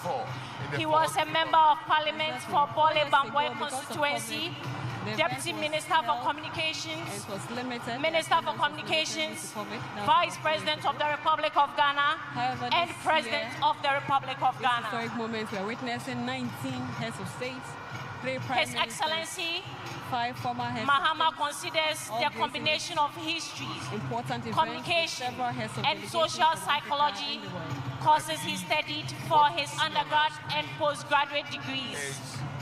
The arrival of one of under President Mahama's first administration, Ghana witnessed massive infrastructure development across all sectors of the economy, including education, health, ports. His vision and strategic investments in these areas position the country as a lower middle income country for its next development.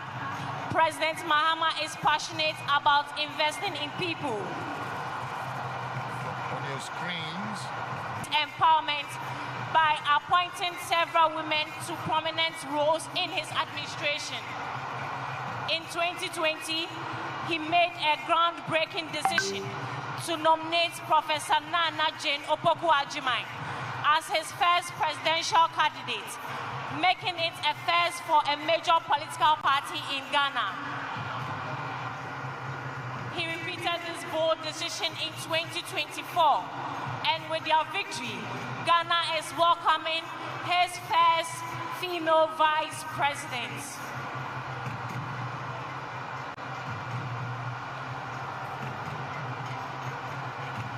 His Excellency John Mahama is an avid reader, author, and historian. Over the course of his career, he has written for several newspapers and authored several publications. He has also published a memoir, his first book titled My First Coup d'Etat, and other true stories from the lost decades of Africa. President Mahama's love for reading and so we have several parties stalwarts. Yes, these are actually members of parliament of the NDC. Members of Parliament of the NDC mostly are those you find on your screens currently.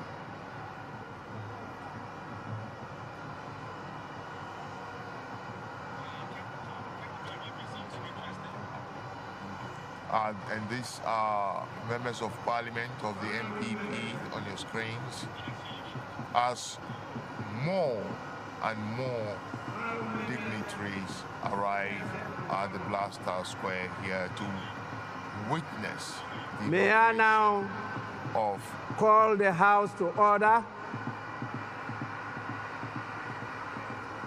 and invite the majority and the minority leaders to assist me receive Her Excellency, the Vice President-elect of the Republic of Ghana, together with His Excellency, the President-elect of the Republic of Ghana. Honorable majority and minority leaders may proceed now.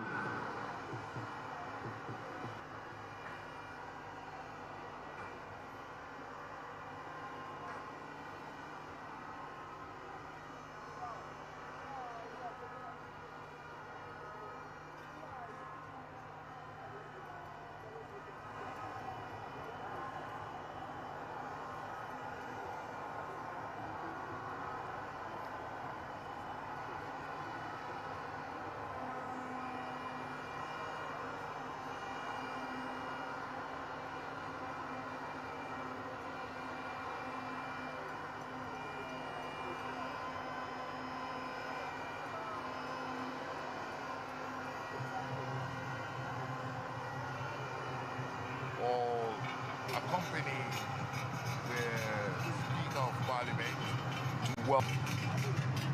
The first arrival will be the Vice President-elect, then followed by the President-elect. Precisely.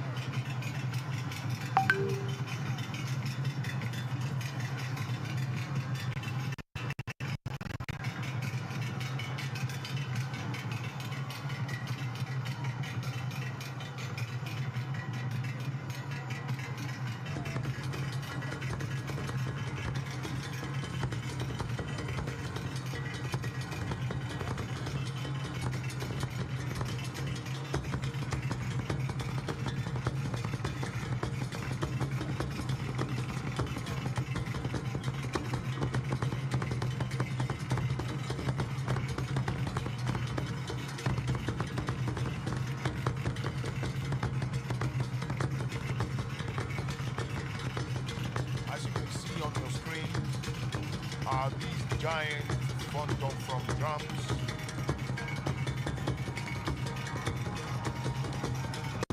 Sounding out the rhythms of Ghana.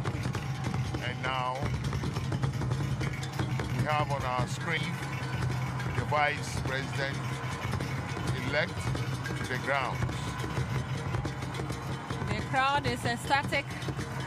The noise here is deafening, but it is all for happiness and for joy.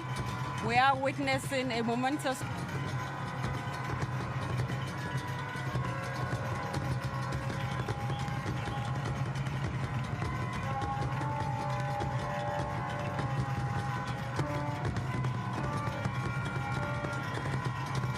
The bedlam here is intense. It is intense. There is much joy in readiness for what we are about to witness. And security is also in full force. We have various security personnel deployed to ensure the total safety and security of personnel. We have rich display of culture.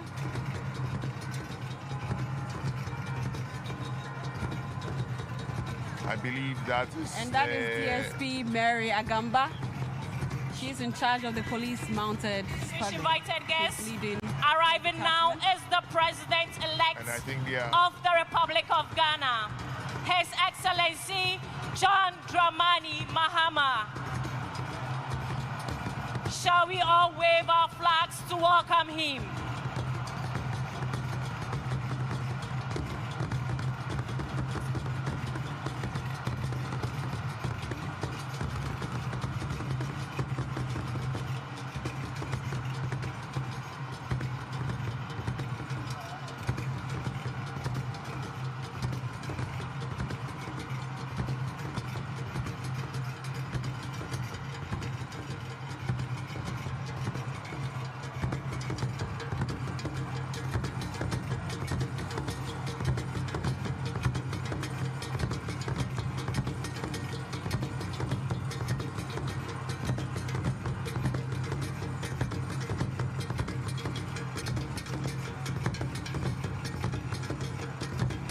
Your Excellencies, distinguished invited guests, arriving now is the President-to-be First Lady, Her Excellency Lordina Dramani Mahama.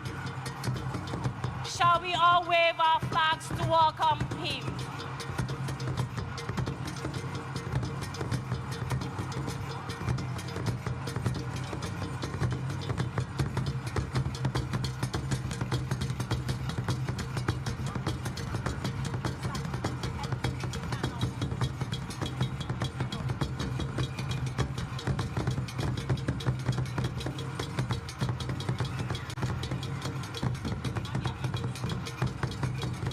The Speaker of Parliament now leads the entourage into the Chamber of Parliament here at the Black Star Square. The entourage of Parliament includes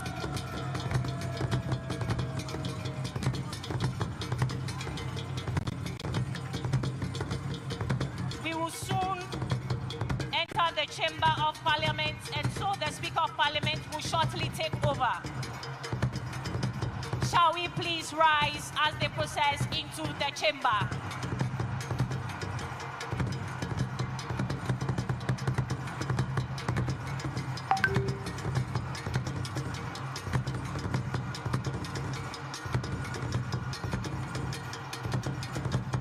I wish to announce that only accredited photographers and media personnel. Please, if you are not authorized to be on the square, kindly move back.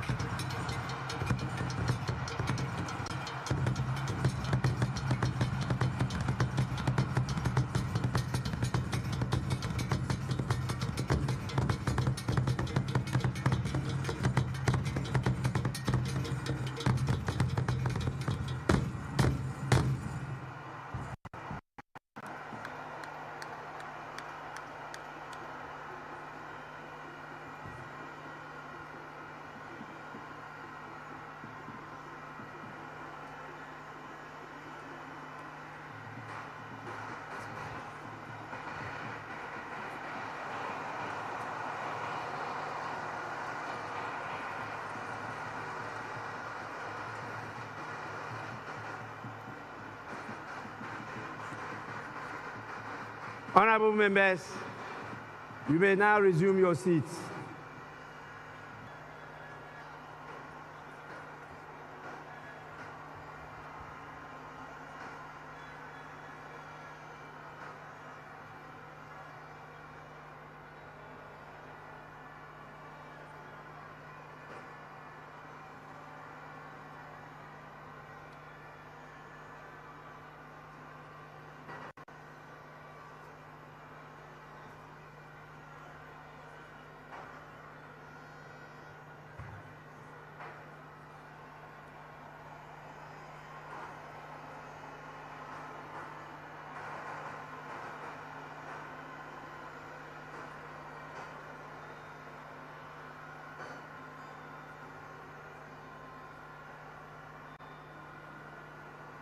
Honorable members,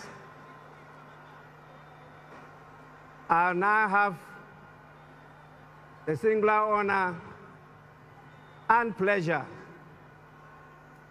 to invite Her Ladyship, the Chief Justice of the Republic of Ghana, to administer the oaths to the President-elect and the Vice President-elect. We will start with the Vice President-elect, who will take and subscribe to the oath of allegiance and the oath of the Vice President. Your Ladyship, the Chief Justice, you may now do so now.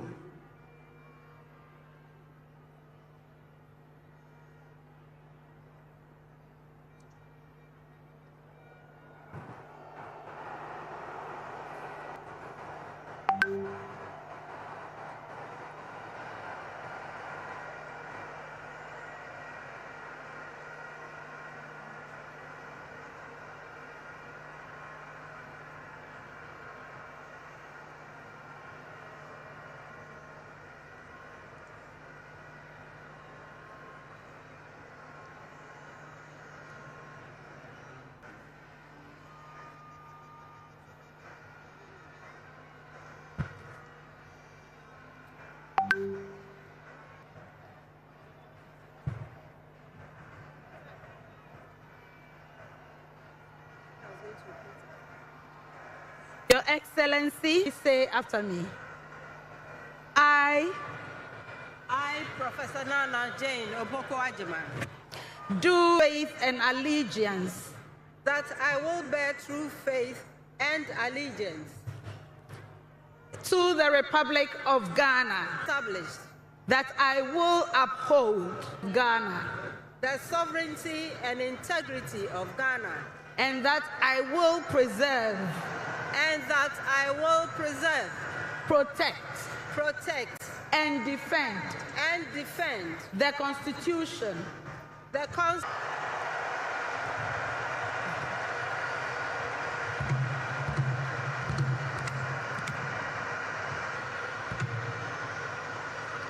Your Excellency, now the oath of the Vice President. I, Professor Nana Jane Opoku Ajiman, having been elected to the office of Vice President of the Republic of Ghana,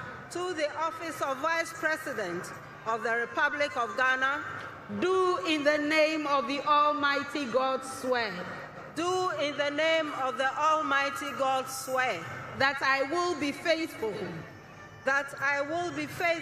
and true to the Republic of Ghana, that I will at all times preserve, protect, and defend the Constitution of the Republic of Ghana, and I dedicate myself to the service and well-being of the people of the Republic of Ghana,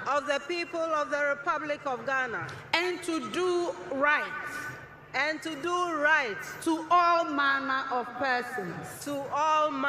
persons. I further solemnly swear that should this oath of office, I shall submit myself to the laws of the Republic of Ghana, and suffer the penalty for it. So help me God. Congratulations, Madam Vice President. Thank you. Lift pure.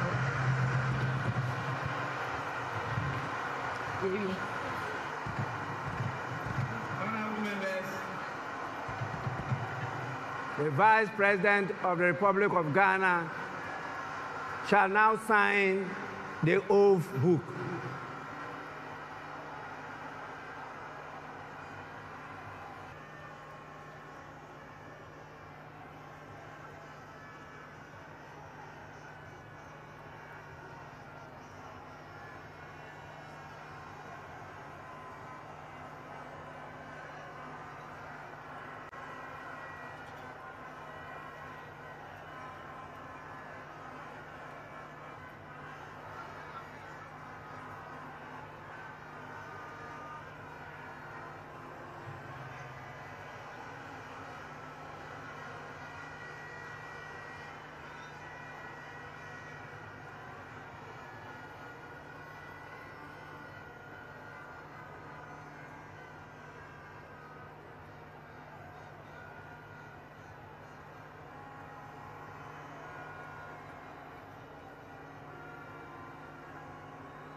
Honorable members,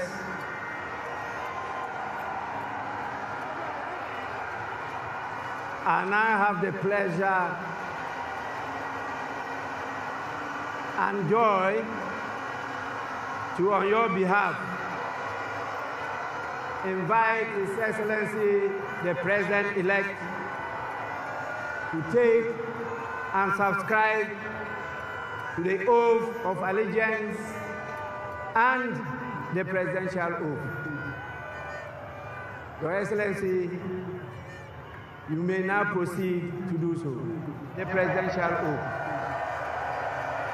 Your Excellency, you may now proceed to do so.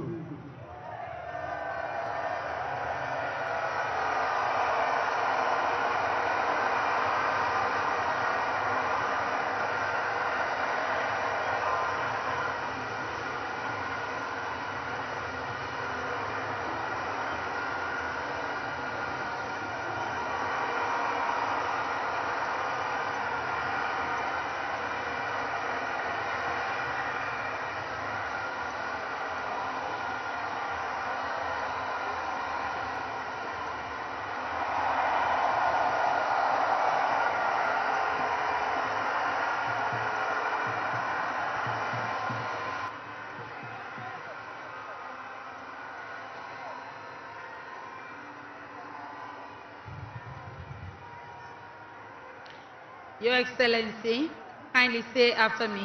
This is the oath of allegiance. I. Your name. John Dramani Mahama. Do in the name of the Almighty God swear. Do in the name of the Almighty God swear. That I will bear true faith. That I will bear true faith. And allegiance. And allegiance. To the Republic of Ghana. To the Republic of Ghana. As by law established. As by an integrity. Of Ghana. Of Ghana. And that I will preserve. And that I will preserve. Protect. Protect. And defend. And defend. The Constitution. The Constitution. Of the Republic of Ghana. Of the Republic of Ghana. So help me God. So help me God.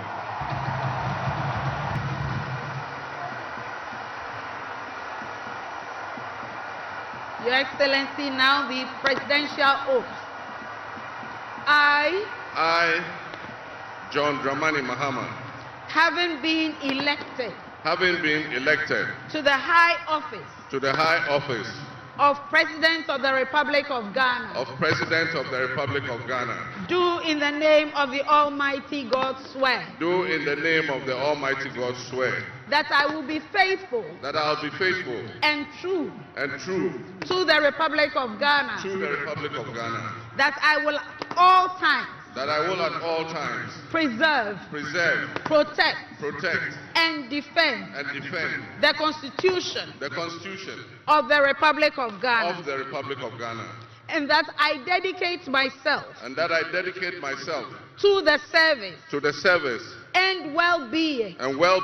Of the people. Of the Republic of Ghana. And to do right. To all manner of persons. I further. Solemnly swear.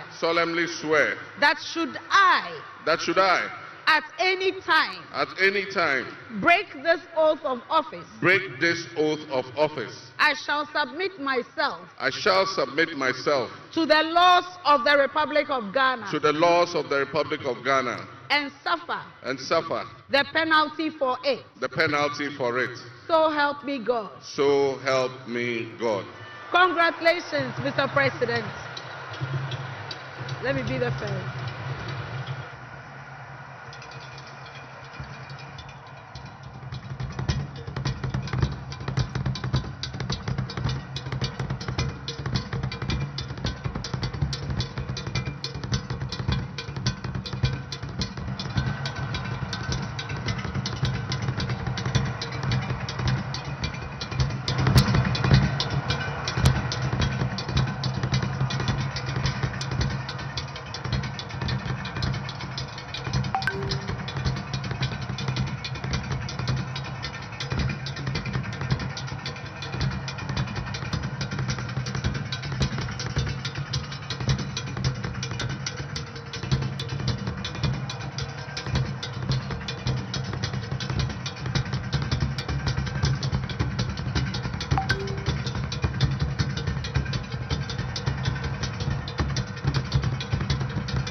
You stand.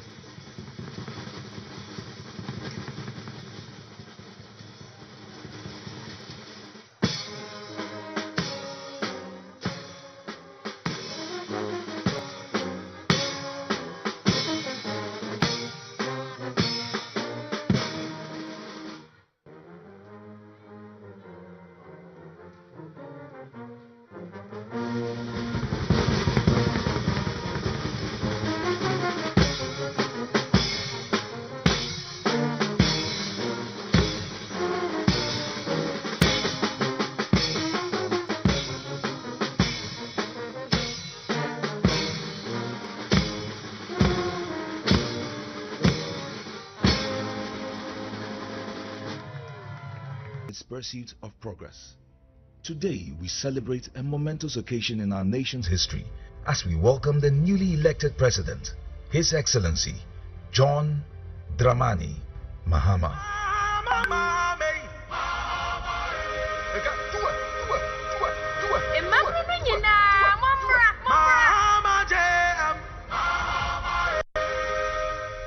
A true nation builder, committed to forging a brighter future for all Ghanaians.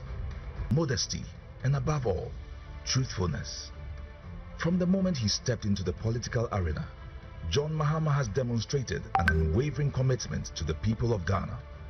His approachable demeanor, paired with his genuine concern for the needs of the Ghanaian, the nation, through challenging times. What I really like about JDM is his humility. The man is, I really like that about him. John Mahama osro nyame, odo nyame, osro nyame, openi pasem, okita kumapa. Mihu ni se mihu mi abema. Oye obi nso a onyiyi nipam. Wo ya akwala o, wo ya openi o, wo ya pepeni o, wo ya twivi o, wo ya bebi a tribe bia o fi bia John Mahama te wase. On kapo bia se. President Mahama is practical. He communicates his issues very, very well. And he understands the Ghanaian politics very well. Dramani Mahama is not just a name. It represents resilience, strength, progress, and empathy. I believe. Invite His Excellency, the President of the Republic of Ghana, to deliver his inaugural address.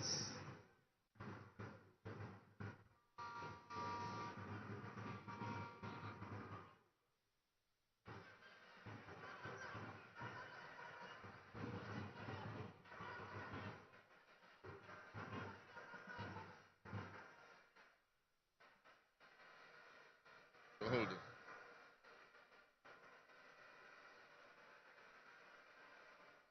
The Right Honorable Speaker of Parliament,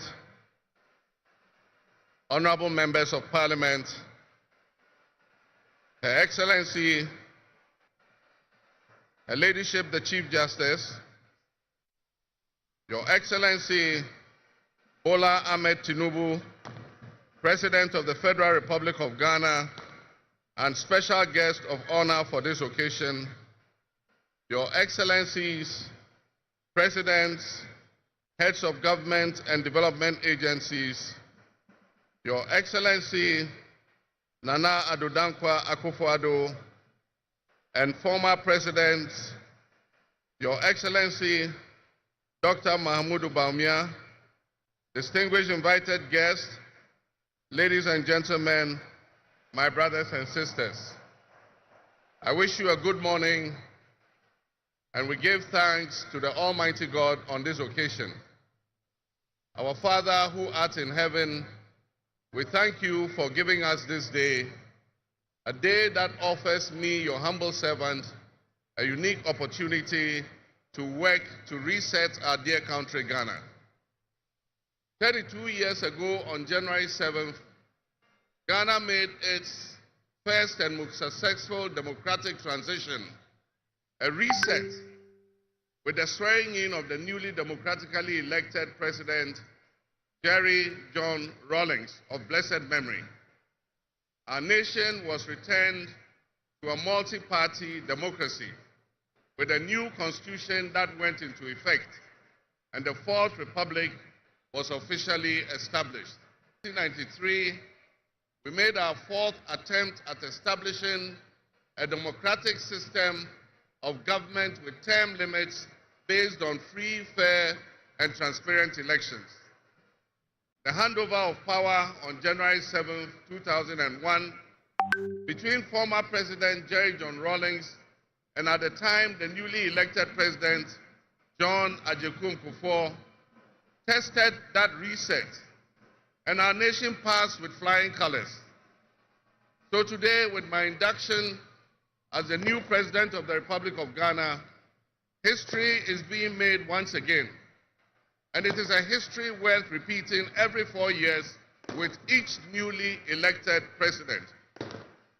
Today, we're also making a different kind of history, one that speaks to our maturity as a democracy, a nation of citizens enfranchised with the authority at the polls to determine their political future. Today's exercise between the outgoing President, His Excellency Nana Addo Dankwa Akufo-Addo, and I feels a bit. At the time, I was the outgoing President, having served one term, and he was the incoming President, having been given a mandate by the people of Ghana to lead this great nation of us. He and I both understood on that day, as I'm sure we are today, that it is the people of Ghana that we are elected to serve. Somehow, it seems fitting that it is with Nana Akufo-Addo that I twice shared this stage and this unique historical distinction. Because Nana Akufo-Addo and I began our national political careers in Parliament in the same year, 1996. He has always greeted me with warmth, a firm handshake, and a smile. And he is perhaps the only person in my life who has persistently chosen to call me Johnny. While we belong to opposing political parties, we shared a sense of mutual respect. In those early days, we probably could not have imagined that destiny would bring us to the leadership of our respective parties, and that we would have to face off 3 separate times as we each vied for the highest office of the land. Nana, as this will be our final meeting under these circumstances, and as I look back on the journey we have traveled together, 2 much younger men who entered Parliament together with a full head of black hair, and you with the same bald head and round eyeglasses, I have to say that, Excellency, the former Vice President, Dr. Alhaji Mahmoud Bawumia, it was a grueling campaign and with the early conclusion of the electoral contest. I wish you all the best in your endeavors. My brothers and sisters, it's not the same world in which we have lived under other presidencies. There are tensions and conflicts that have not previously existed between nations. These tensions and conflicts place pressure on alliances to decide where we will support. There's a seismic shift happening within the system of global economic dominance. Whereas the G7 nations, United States, the United Kingdom, Canada, France, Germany, Italy, and Japan once provided the highest percentage of the world's GDP, over the last decade, that number has been steadily dropping. However, the combined total of the GDP of the BRIC nations, Brazil, Russia, India, China, South Africa, Iran, Egypt, Ethiopia, G7's combined total of world GDP was 30%. But by 2029, that number is predicted to drop to 27%. In 2023, the BRICS percentage mean to our economy, where do we fit in this geopolitical maelstrom? Technology such as artificial intelligence has taken us to new heights, opening up the potential for national, financial, and personal security issues that we are not yet able to imagine. One example is the use of misinformation and algorithm manipulations on social media platforms to sway a particular group's sentiments towards or away from something. Now more than ever before, we need to strengthen our ties with our neighbors to ensure that we're working together to keep our sub-region safe. We stand in solidarity and work in alliance with all our neighbors in the sub-region. Recognizing the history of our borders, we also acknowledge that on the other side of our country's borders are our family members. They may be Ivorians, they may be Togolese, they may be Burkinabes, they may be Nigerians or Malians, but they are also Akans, they are Kasinas, they are Guans, they are Ewes, they are Nzemes, they are Hauses, they are Moshis and Gourmets crisis. And as the waters grow warmer, melting, the Arctic ice and permafrost, there's a greater likelihood for viruses that have been frozen and thought to be extinct for decades, perhaps even centuries, to begin to spread and create another global pandemic. The changing climate conditions, increased population density in urban areas, and mass international travel are enabling existing viruses to spread and mutate at a faster and faster rate than they did before. This is a serious challenge. Let us not forget the toll that the past epidemics of viruses like Ebola, COVID, and Mpox have taken on the families and communities and medical infrastructure in several of our neighboring countries and in the sub-region. Let us also not forget how working diligently to strengthen our public health systems while monitoring the global health situation so that when minimal. The larger world exists around us and to some extent within us. While we cannot and should never use it as an excuse to stray from the direct and immediate needs of Ghana for the well-being of our citizens, we must also bear in mind that the affairs of the world, if we care to shape, lessen, avoid, or even at the other end of things, maximize the effect they have on us. My brothers and sisters, barely a month ago, we held historic elections that have caused dramatic shifts in our political landscape. I feel greatly honored that you, my compatriots, considered me worthy of receiving such an unprecedented and overwhelming mandate to steer the affairs of our beloved nation at this critical time in our history. The magnitude of this victory in the presidential elections and the gains that were made by my party, the National Democratic Congress, in the parliamentary elections naturally and justifiably resulted in great joy and celebration across our country, Ghana. But celebrations, no matter how justified and how well earned, must be supplanted by discernment. By voting as you did on December 7th, the Ghanaian people conveyed a powerful message, yet often overlooked, President Ronald Reagan, when he declared at his inauguration some 40 years ago that governments have no power except that granted by the people. While Ghanaians take great pride in our thriving democracy, they are deeply dissatisfied with the quality of governance over the years and have openly voiced that dissatisfaction through the decisive actions that they undertake at the elections. Our people also understand that democracy is not just a token adorned with periodic elections followed by pomp and pageants, then its outcomes must be more tangible and benefit them in their individual lives. Any honest introspection and reflection on the pulse of our nation would reveal that many within our population do not feel that they have benefited from or partaking in this democratic dividend. We have lurched from crisis to crisis. But there is hope on the horizon. Today should mark the beginning of a new opportunity. an opportunity for us to make a difference in our governance and our economic management. We shall reset our dear nation, Ghana.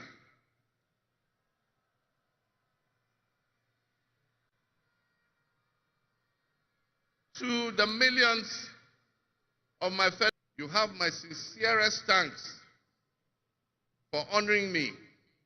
My firm, immutable assurance is that your votes will matter in the work that I'll do to make a difference in the destiny of this dear nation of ours.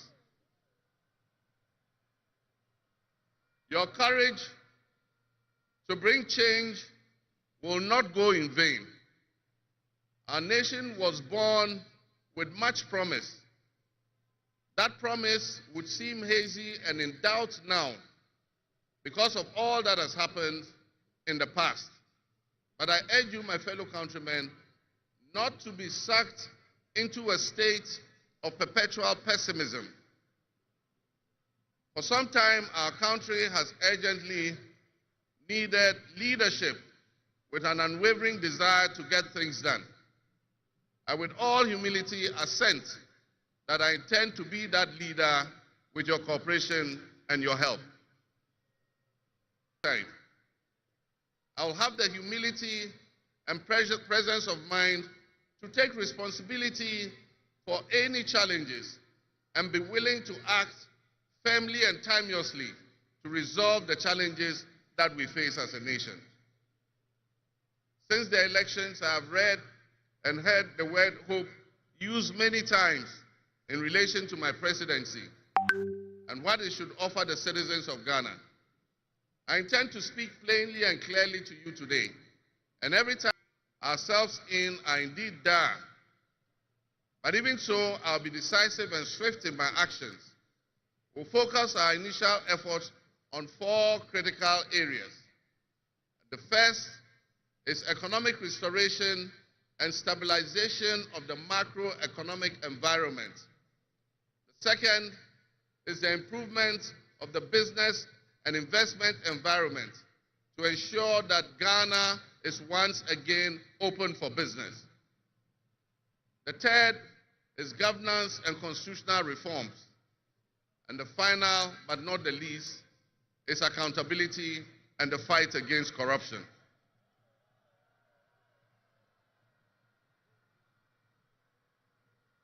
My brothers and sisters, actions have always spoken louder than words. With that in mind, I have entered into a covenant with you, the good people of Ghana, in which I have enumerated 26 actions, and there is every reason for hope.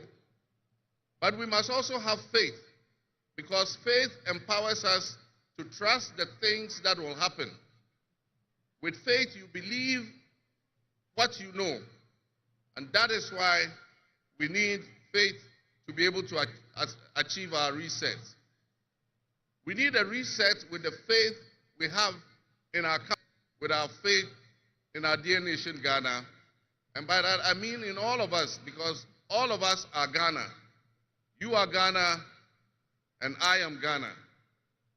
All of you seated here today, Ghanaian citizens, you are Ghana. The people who you are with or near you as you watch this on television, in your homes, or listen on radio, or follow on social media are what we call Ghana. I ask that we enter into the covenant with the Ghana we all love and the good people of our country who make to leave behind to your children and your grandchildren. What can you do to help build that better Ghana that we all strive for? What behaviors, what attitudes and mindsets can we reset? We need a reset, and we have faith in Ghana's ability to overcome, excel, and be so successful with this reset that it will be difficult to imagine a time when that was not the case. As we stand at this momentous crossroads in our nation's history, I am honored and humbled to accept the mantle of the President of the Republic of Ghana. Today we celebrate a new administration and herald an unprecedented era of opportunity and transformation. With Nana Jane Opoku-Agyeman by my side, we are poised to embark on a journey of progress. It is particularly special for us and for every Ghanaian who dreams of a society where barriers are shattered and ambitions are realized. With the inauguration of Ghana's first female vice president, we have turned a significant page in our history.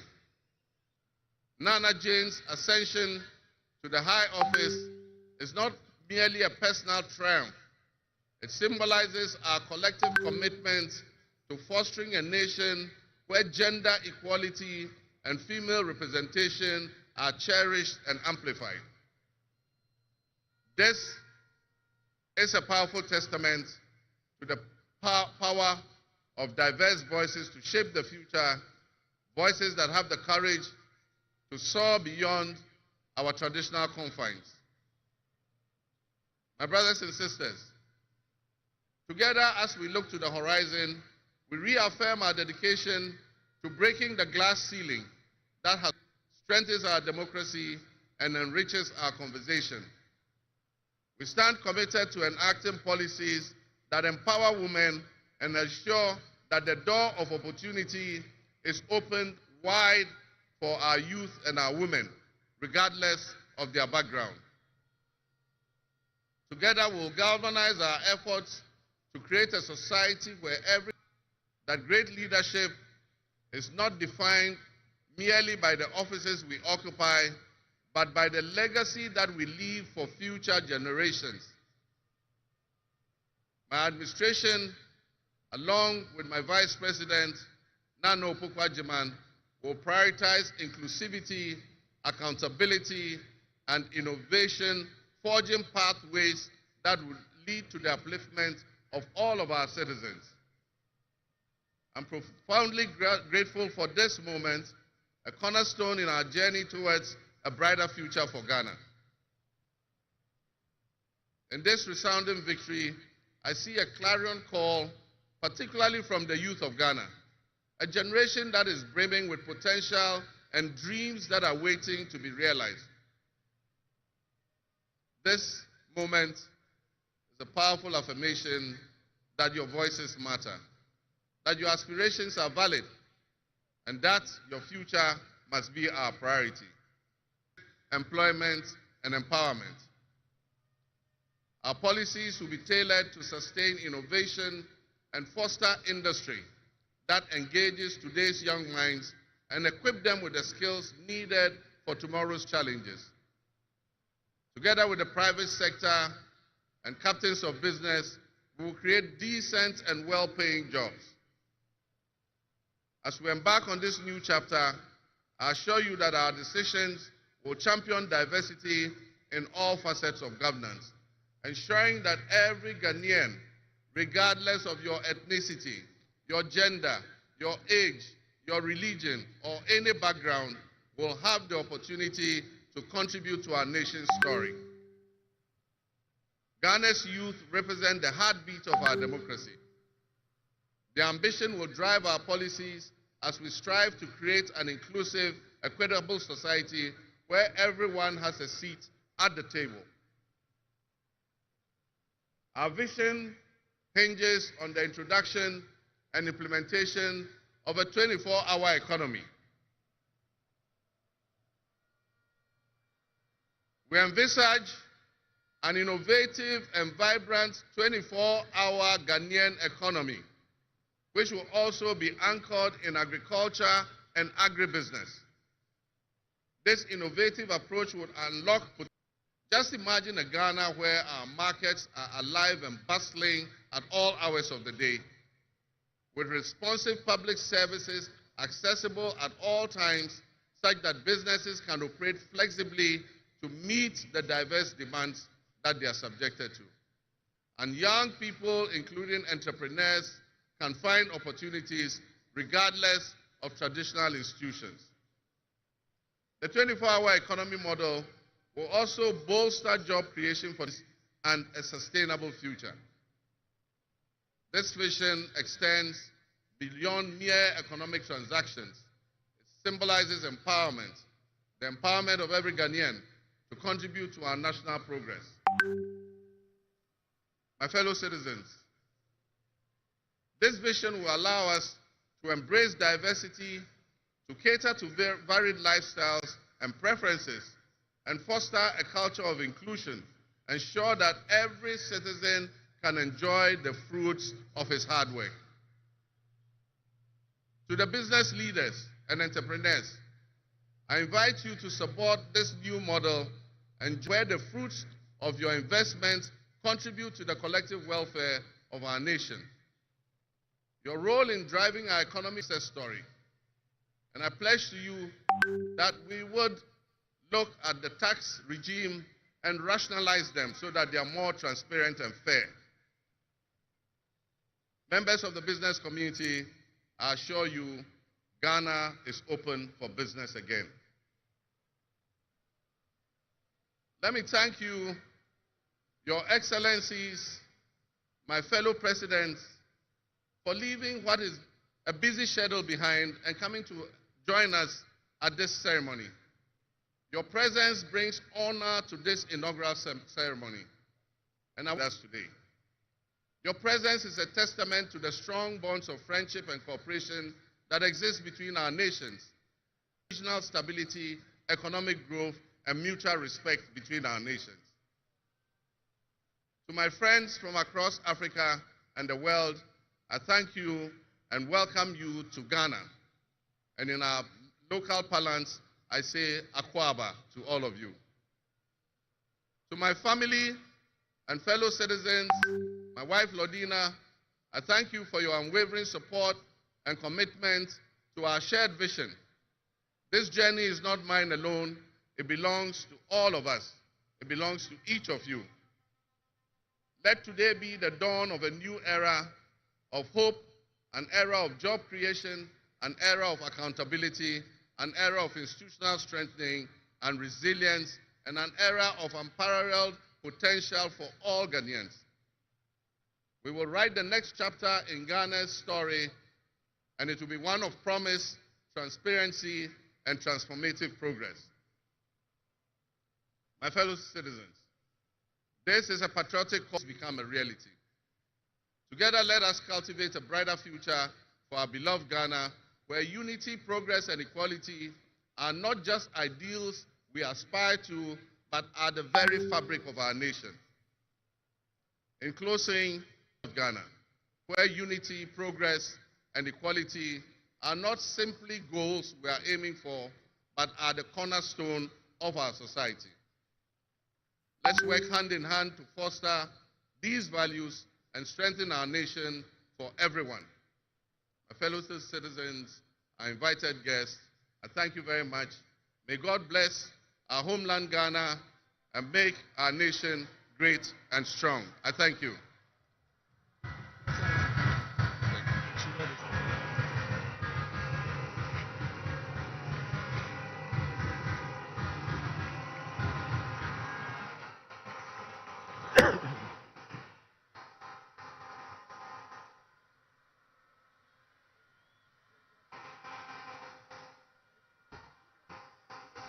Yeah.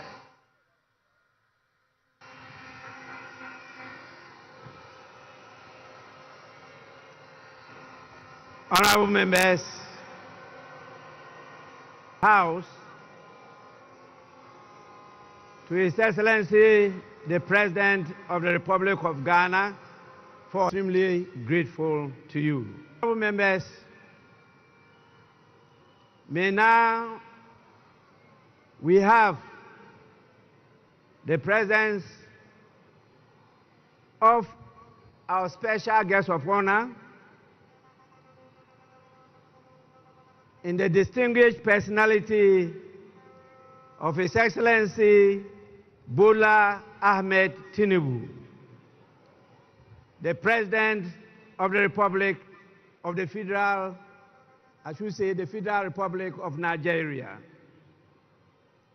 It is my honor to now invite him to deliver his address.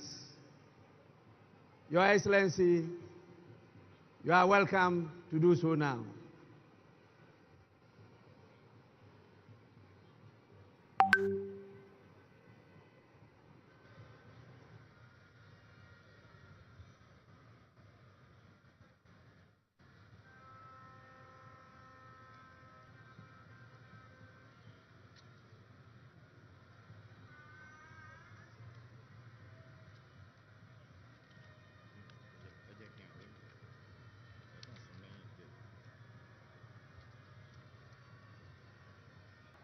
Your Excellency, President of the Republic of Ghana, Head of State and Government here present, Right Honorable Speaker and Members of Parliament of Ghana, members of the diplomatic corps, eminent personalities here present, distinguished ladies and gentlemen. It is always good when a friend and brother can visit the home of a close neighbor to celebrate his success and progress with him. Today, we celebrate African democracy as Ghana and our beloved people mark the transition from one democratic government to another. This moment does not merely symbolize, it further demonstrates that in West Africa, it is time that our continent critics stop forgetting the strides that Ghana, Nigeria, and others have made. We need not prove ourselves to them. We have nothing to prove to anyone except ourselves. We will lift our nations out of poverty and build strong and resilient economies for our people. Today, I am here not only as the President of the Federal Republic of Nigeria, but also as an African in resolute support of Ghana and our people. This moment is a source of pride and honor for Ghanaians, the entire continent, and its diaspora. The sun is out and the sky may be blue, but I see today a black star rising high in African sky. This black star shines over this nation, and its rays spread across this continent with a sense of shared history, hope, compassion, unity, devotion to our common welfare. While others may seek to demean Africa and keep brothers pitted against brothers, that shining star reminds us of who we are. Better yet, it reminds us of who we can be and work together, bond together, even when we disagree. We must choose the path of peaceful dialogue. Never can we do harm to our brothers, nor can we permit any outsider to disrupt our bonds of brotherhood. The spirit of Ghana, the first Republic President, Osagebo Dr. Kwame Nkrumah, is here present today, lifting that star higher and higher. Strength from Kwame Nkrumah and many of his past leaders. Nigeria similarly draws inspirations from its founding fathers, who not only fought for our independence, but also cherished the close relationship between our two nations. May we always walk in the way and in the spirit of these enlightened leaders. Ghana is in harmony with that spirit, and President John Mahama inauguration today reflects that. Your new president is a man of patriotic vision and substance. He loves his nation and his people to the core. He believes that your nation has a mission and intend for you all to fulfill it. No one can ask more of a leader than that. President John Mahama and I share a deep friendship.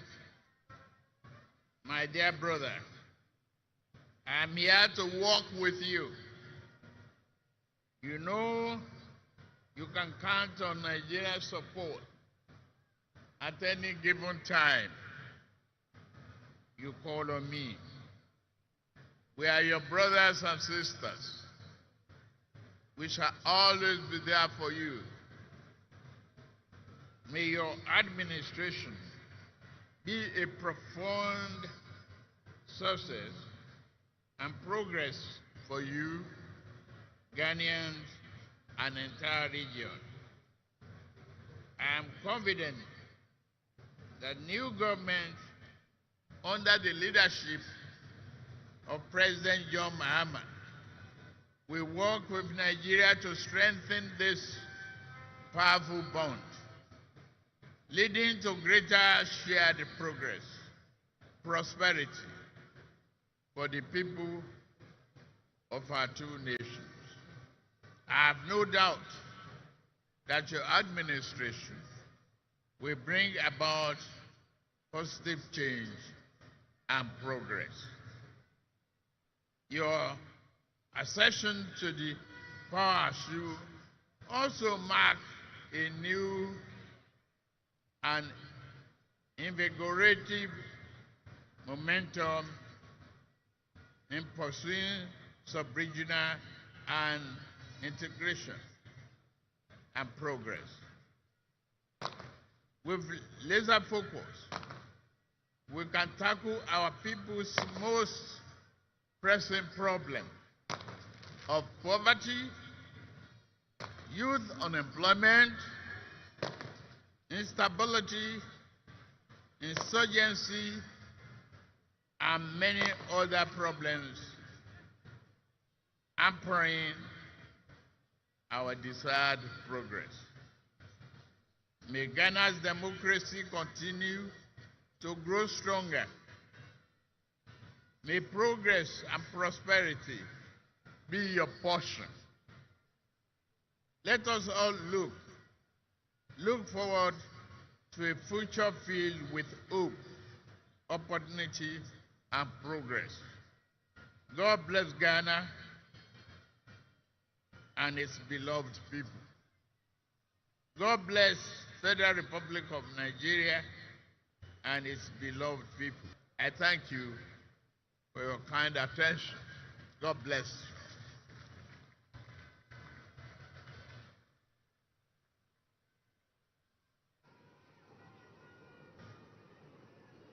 Honorable members, we are indeed inspired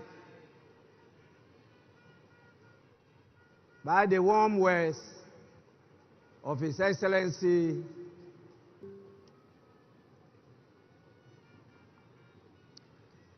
and I have the honor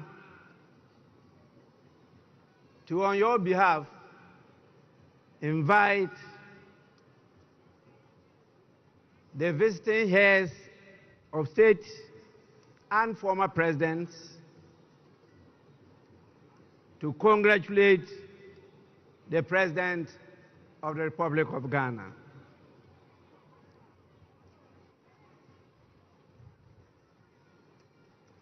I have a real tall list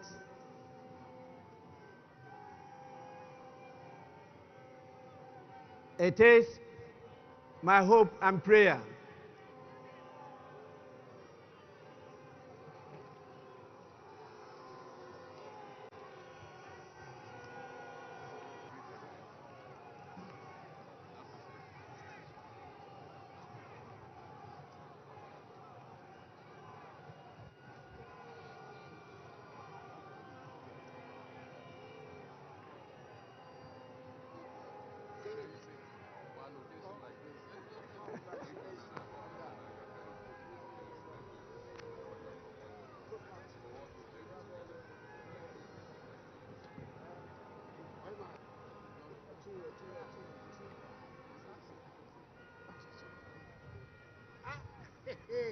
twice elected in my kingdom.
These are special.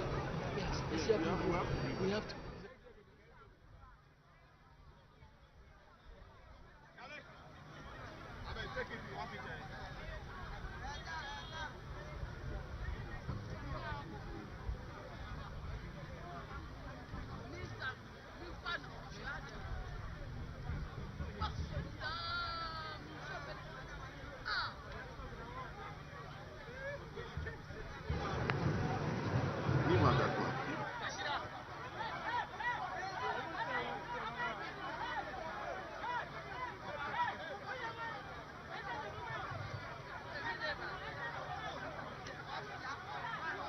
As highlighted by the President and our special guest of honor, His Excellency Ahmed Bola Tinubu of the Federal Republic of Nigeria. Now, what else? What is the next on the agenda? Because very soon we will witness. Honorable members, call the names of our distinguished dignitaries,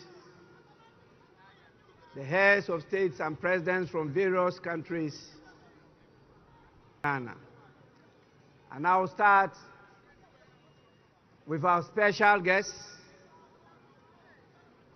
the President, the Commander-in-Chief, and the Head of State of the Federal Republic of Nigeria, the person of His Excellency Bola Ahmed Tinubu, to lead in this whole exercise. Your Excellency, you may proceed to do so now.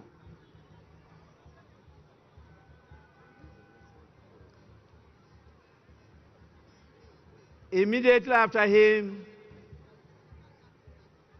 will be His Excellency, the President of the Republic of Rwanda, His Excellency Paul Kagame.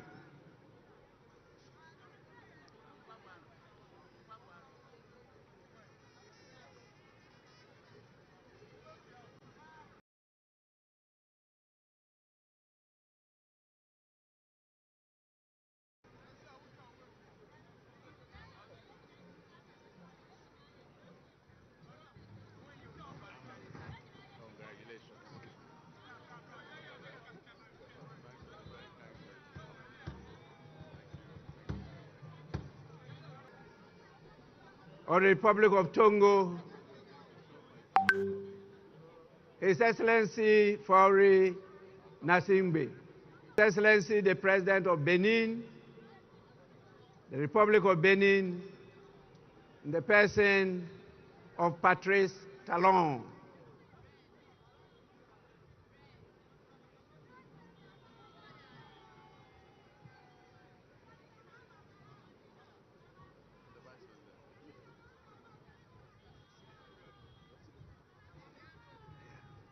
Bon Benin.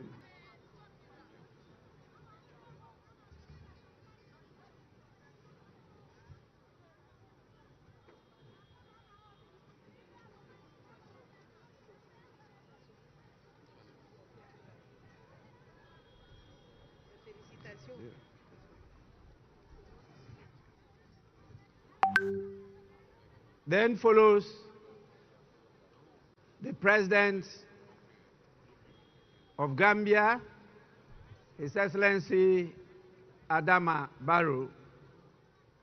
After him, we have His Excellency Brigadier Julius Maada Bio, the President of the Federal Republic of Sierra Leone.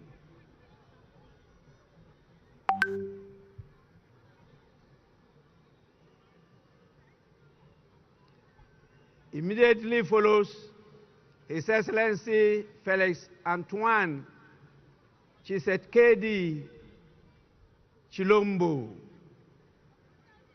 the President of the Democratic Republic of Congo.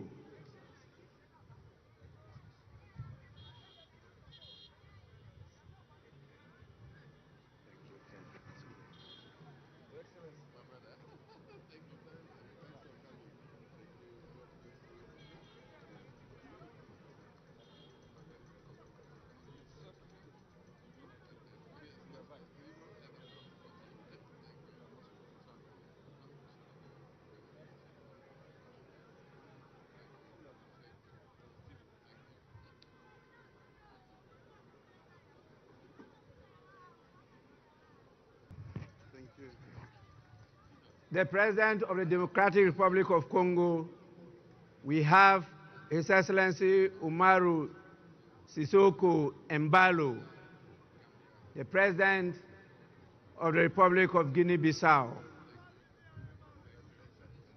After him follows the President of the Republic of Cabo Verde, Maria Neves.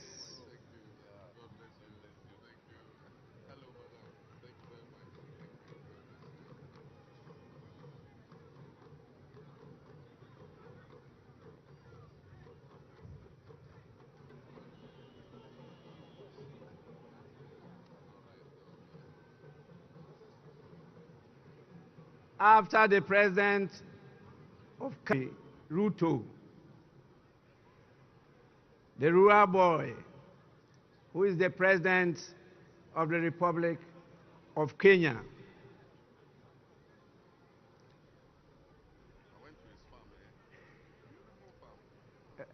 Rural boy.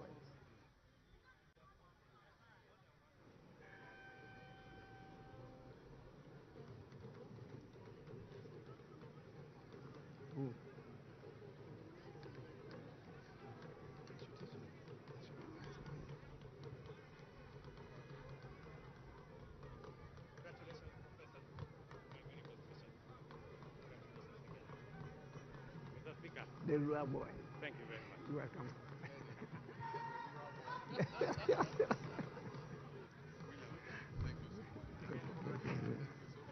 Honorable members, after His Excellency William Ruto, this is the President of the Republic of Liberia, His Excellency Joseph Numa Boakai Sr. We also have His Excellency the President, Dr. Nangolo Mbumba. He is the President of the Republic of Namibia. Sorry. That is a she, not a he. Doctor, you may forgive me. The President of Namibia is His Excellency Bas.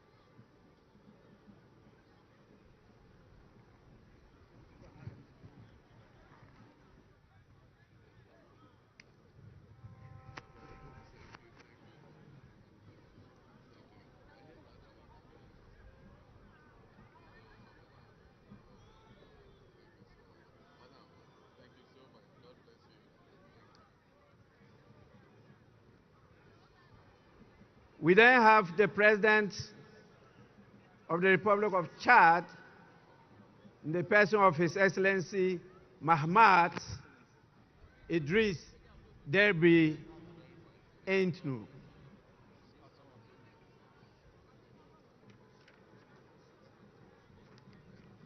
After him, we have the President of the Republic of Botswana, His Excellency Duma Gideon Boku.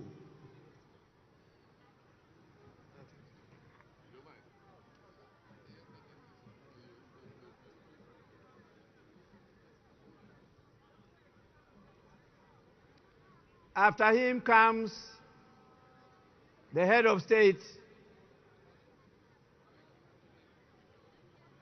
of the strong people of Burkina Faso, His Excellency Captain Ibrahim Traoré.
Honorable members, the full meaning of Burkina Faso means strong men and women of integrity.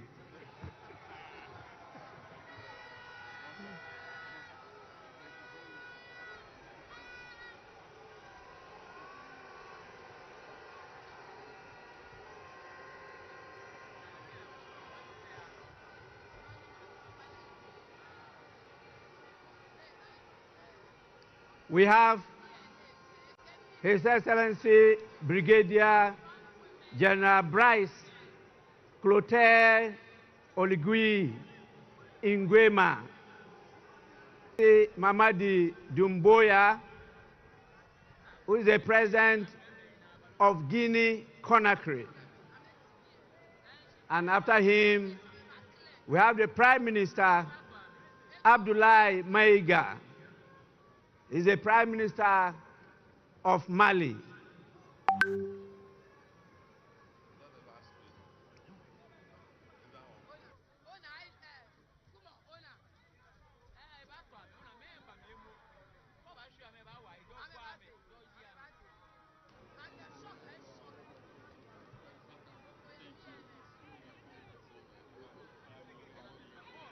We also have the Prime Minister of Niger in the person of Mr. Lamine Zain Ali Mahama, and the Prime Minister of Haiti, His Excellency Fritz Alphonse Jean.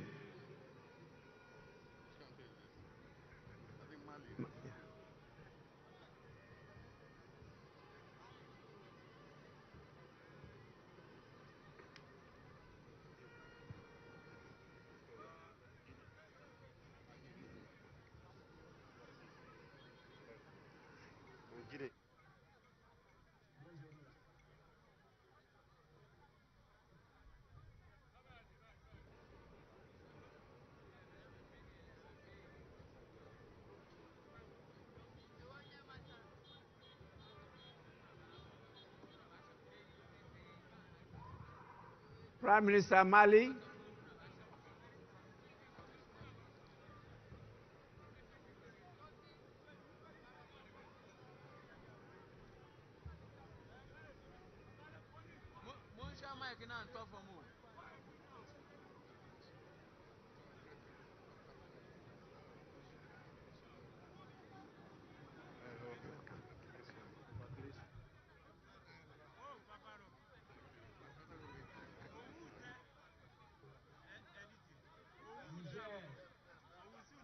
Prime Minister of Niger.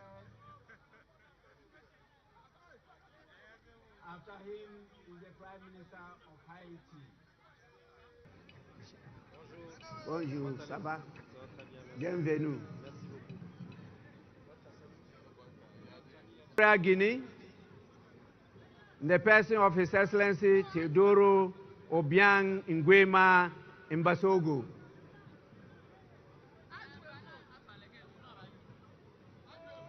Then follows the Vice President of Uganda,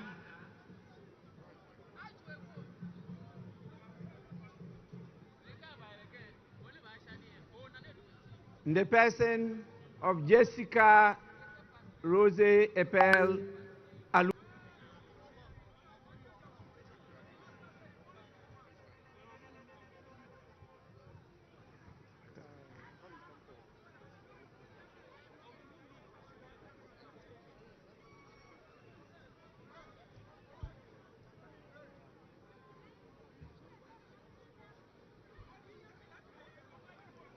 We have the Vice President of the Republic of Tanzania, His Excellency Dr. Philip Isdor Mpango.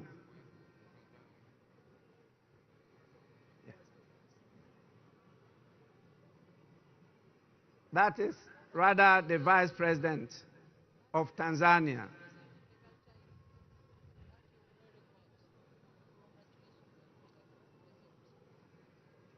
We also have with us the person of Chiemoko Meiliet Kone.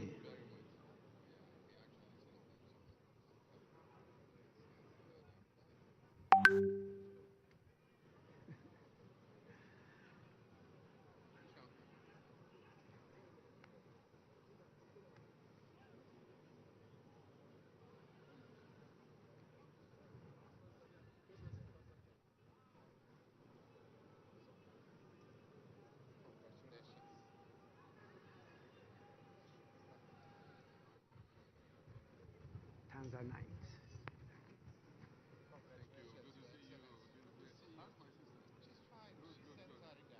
La Côte d'Ivoire.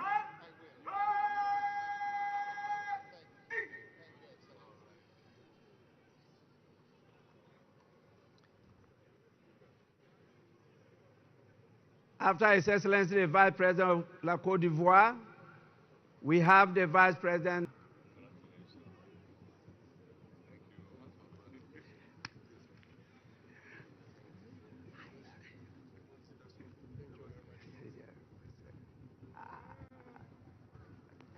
Mon ami.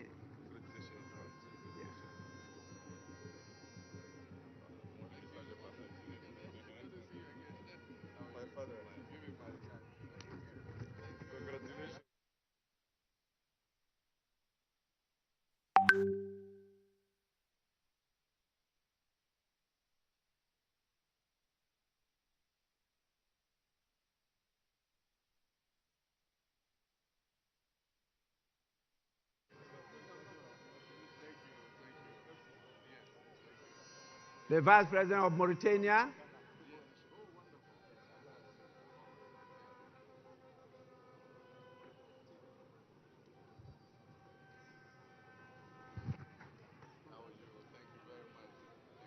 We now have the Speaker of Parliament of the Kingdom of Morocco, His Excellency Rashid Talbi Alami. After him is the former President of the Federal Republic of Nigeria, His Excellency Olusegun Obasanjo.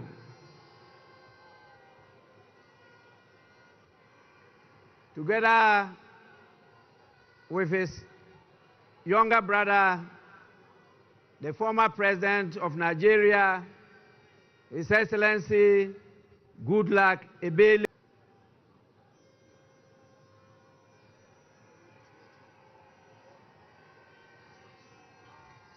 Speaker. Morocco. I'm Speaker of Morocco. Yes. I hope to see you. Yes.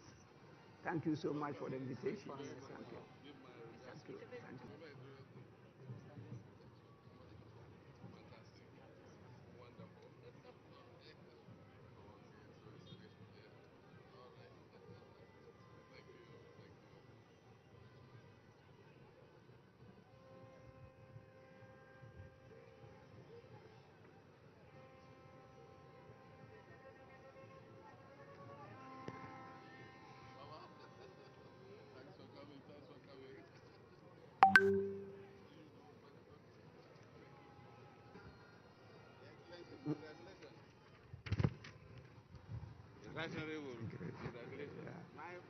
We have the former President of Liberia, in the person of Her Excellency Ellen Johnson Sirleaf, and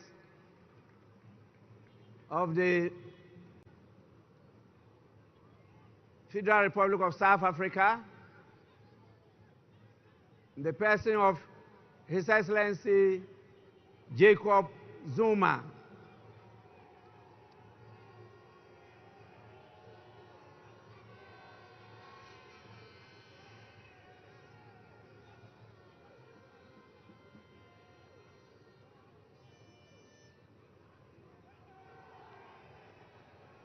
After the former President of South Africa, we have the former President of Germany, His Excellency Christian Wolff.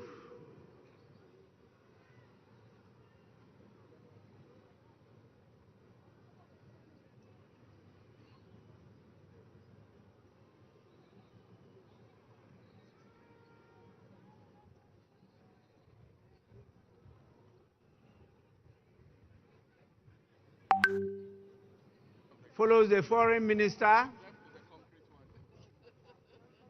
of the European Union, Belgium, European Affairs, Foreign Trade, and the Funeral Culture Institute. His Excellency Bernard Quintin.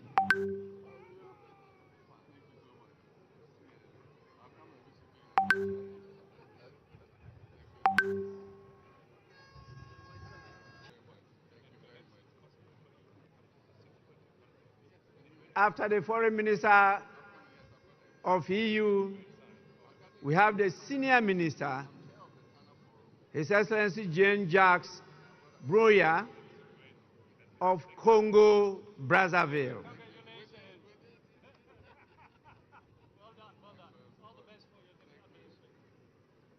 After Congo, Brazzaville, Commonwealth and Human Rights of United Kingdom, in the person of Lord Collins of Highbury.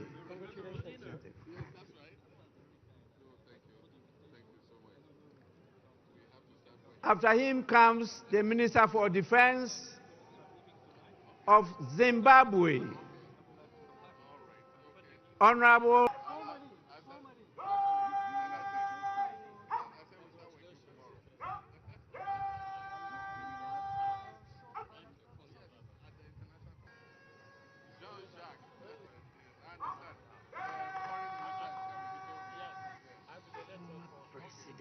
Mahama.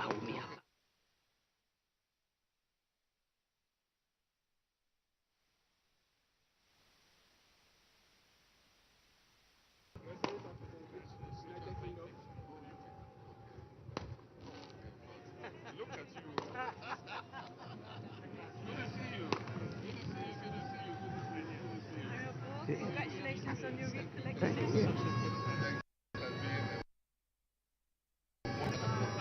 We're all proud of it. I thought you stayed longer.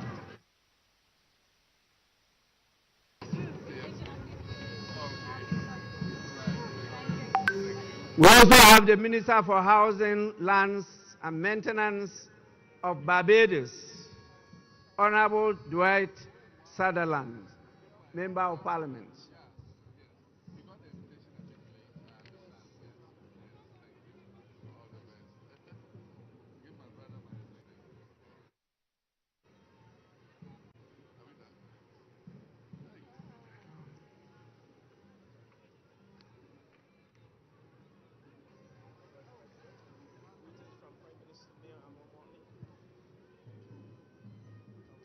Barbados. Greetings from Prime Minister. Yes.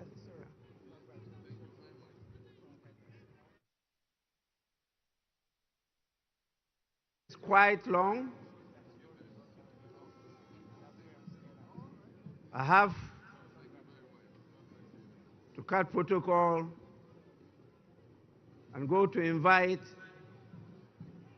the former Vice President of our great Republic of Ghana, in the person of His Excellency Bawumia.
Honorable members, once again, the list is very, very long.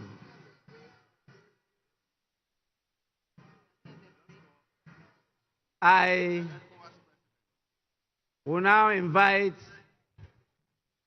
the President of the ECOWAS Commission, in the person of His Excellency Dr. Omar Eliu Toure.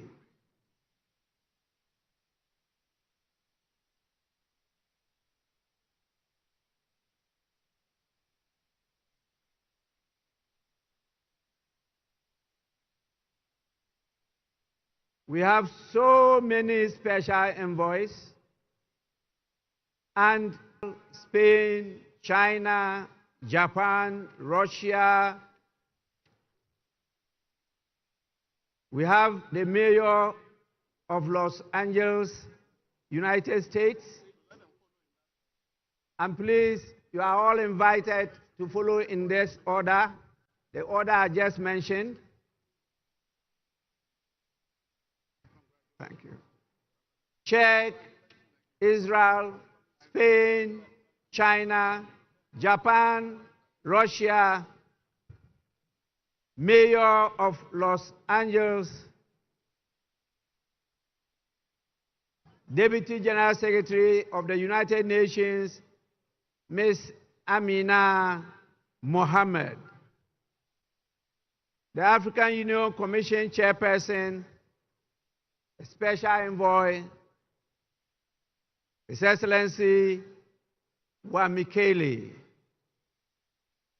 And we have the Honorary Consul General for Nigeria and Ghana of Belize, Dr. Ifeanyiku Ifede.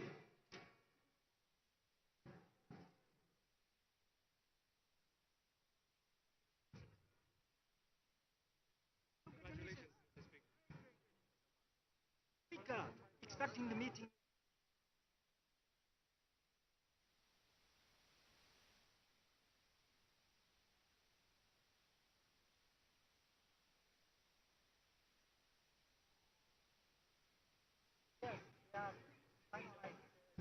We have the former Prime Minister of Ethiopia, Pan-African Parliament, the President himself, His Excellency Chief Fortune Zephania Charbura. We have the African Development Bank. The President of the African Development Bank is here himself. We have the Vice President of the World Bank in charge of Western and Central Africa. Then the ECOWAS Bank for Investment and Development, the President and Chairman of the Board of Directors, our own Dr. George Ajekum Donko. We have the United Bank for Africa, and we have the Ambassador of Bahamas,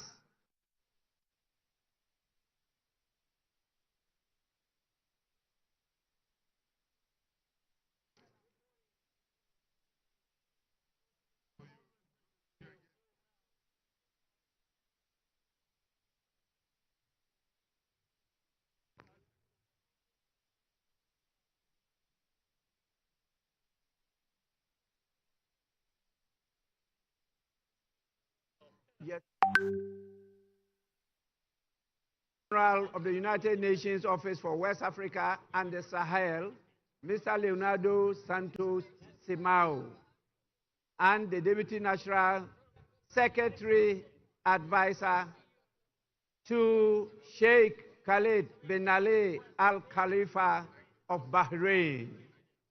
And then the Executive Director of Africa Development Bank Group, Bank for Reconstruction and Development, Usman Diagana.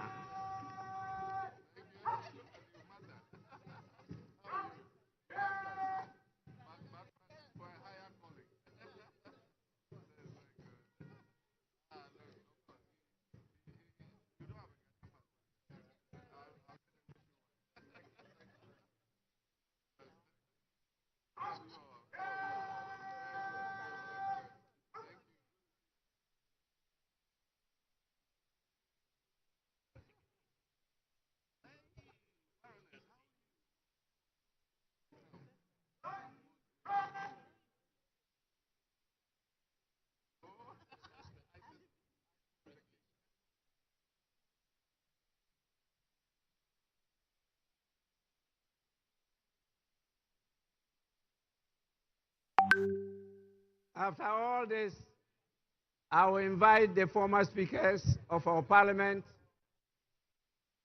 They may come.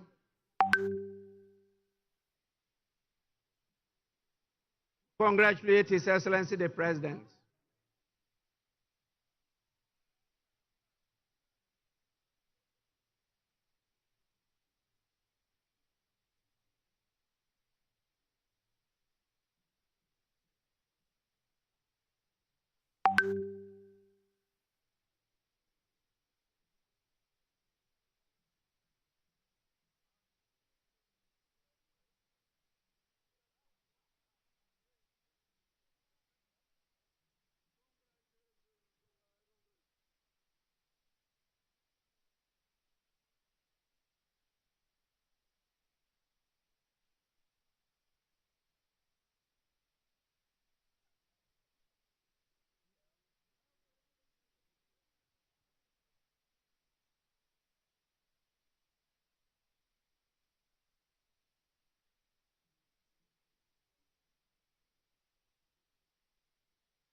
I am compelled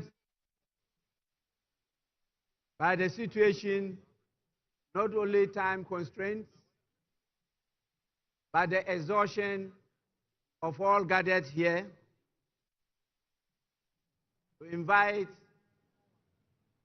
the chairman of the Council of Elders of the Great Evergreen National Democratic Congress, who could at his pleasure come with some of the executives of the party to congratulate His Excellency the President. And we will crown it all with the First Lady of the Republic of Ghana, Her Excellency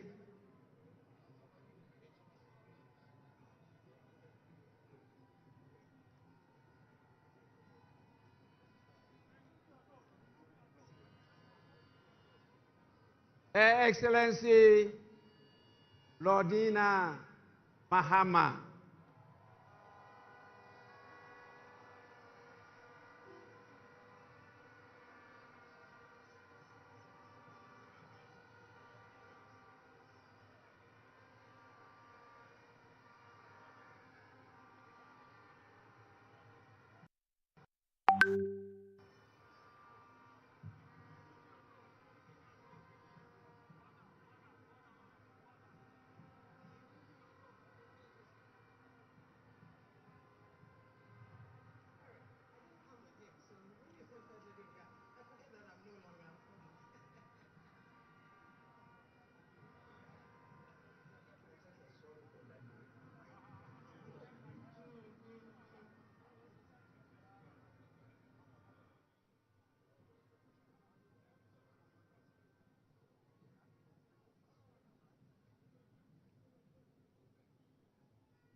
Honorable members,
Stand by. Sure.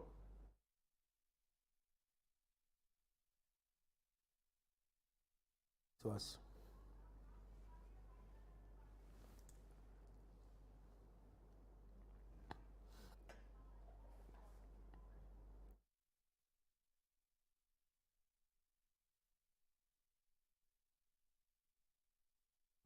So officially, John Dramani Mahama has been sworn in as the 6th president of the Fourth Republic of Ghana. He has subsequently delivered his inaugural speech, which I think was a brilliant speech. Let me just have the gentleman in the studio touch on Mr. Mahama's speech, and then while we still have pictures from the Independence Square on air. I also have viewers know that Richard De La Sky of the City Breakfast Show has joined us in studio, and so you would hear that familiar voice. But Ibrahim, let me start with you briefly. The president's speech, Mr. Mahama's speech, this will be his inaugural speech officially as president for the second time. What do you make of it? Domesticated. However, there's one thing we four share in common. What is that? No, if you look closely, you know. The beard gang. No, we've just relocated our hair from the top to the. Very well, Ibrahim. Let's hear you. Yes, Tufo. Firstly, congratulations to His Excellency John Dramani Mahama. Yes. I say this as a patriot, and in terms of his speech, which was what your question was, is very unifying, very statesman, and it embodied both elements of speaking to we, the domestic audience here, and the international community. You know, I was very much infused with what he talked about is 4 thematic areas.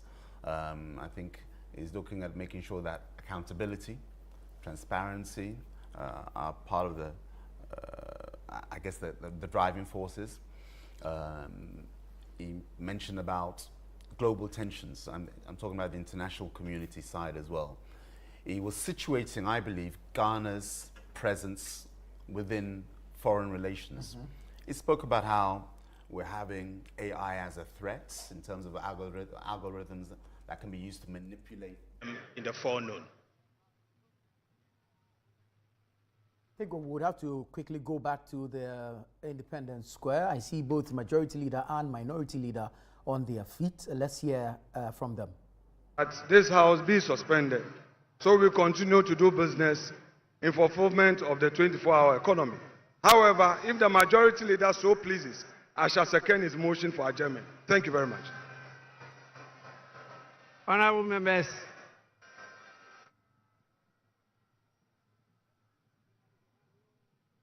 I have said, adjourn the House to tomorrow at 12 noon. The sitting is accordingly adjourned.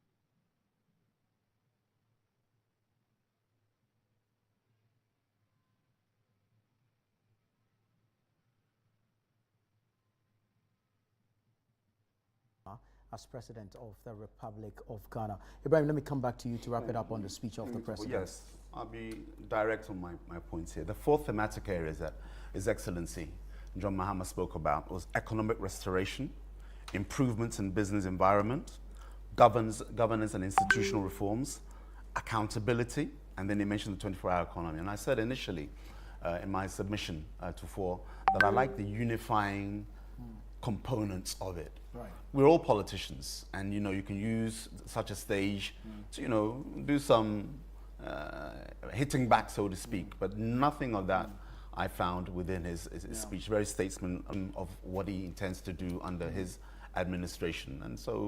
And the whole architecture, the organization, I think you have to be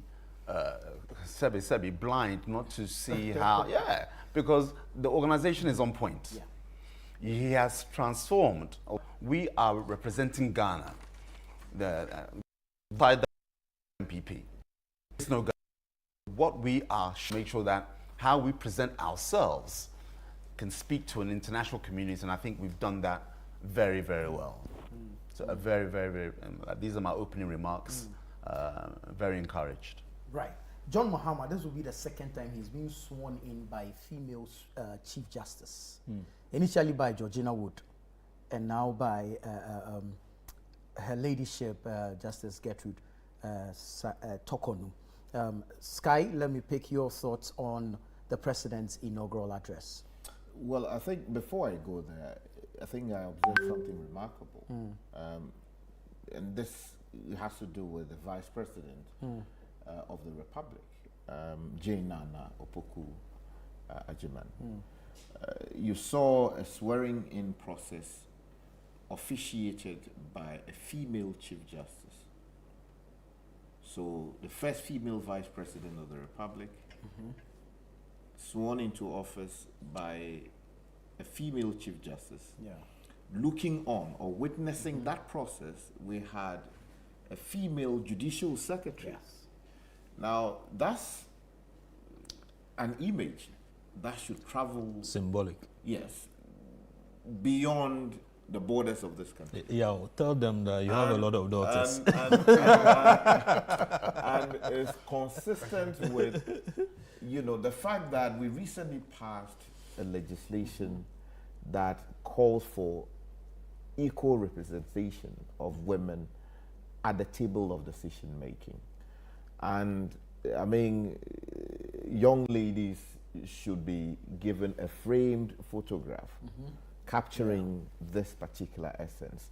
I thought that I should take the opportunity to congratulate the first female Vice President of the Republic, Jane Nana Opoku Agyeman, and then also to celebrate all the women who would be in that frame or who have become part of the history just made. Or somewhere in your album, you should find space for that particular image because it speaks volumes. And we congratulate the good people of Ghana for making this happen. Well, she has said she will open the door. Yeah, keep the door open for more women to come in. So yeah. She'll need a lot of strength to do that. Wow. We wish her well. Yeah, exactly, exactly. And then also, let me take the opportunity to congratulate His Excellency John Dramani Mahama, the new President of the Republic. Richard, before we get into your analysis of the speech, John Dramani Mahama will now inspect the Guard of Honor. So we'll take you back to the Independence Square and observe proceedings. Comes to the saluting days.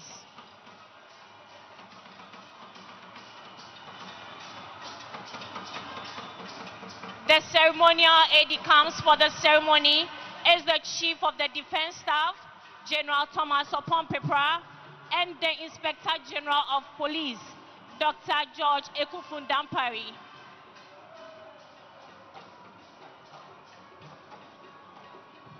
Honor is a military ceremony performed on special occasions to convey respect, dignity, and solemnity. A guard of honor is a formal gesture offered to dignitaries such as heads of state, government, distinguished guests, the guard of honor is under the command of Lieutenant Ghana Navy Kenneth Opoku. The second in command is Sub-Lieutenant Harrison Na. The color ensign is Sub-Lieutenant Richard Abuaji Sapon. The conducting warrant officer is Chief Petty Officer Class 2 Kwa Richard. The color escorts are Petty Officer Class 2 Amure Koko Daniel and Petty Officer Staff General Thomas Opong Pepra. Shall we please be upstanding for the national anthem and the 21 gun salute? As mentioned earlier, uniform personnel are to salute.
Parade.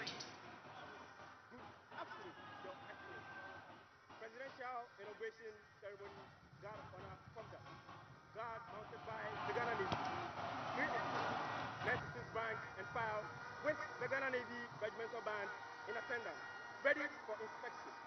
Lieutenant Ghana Navy, Kenneth Opoku, report Your Excellency. Aye, Your Excellency.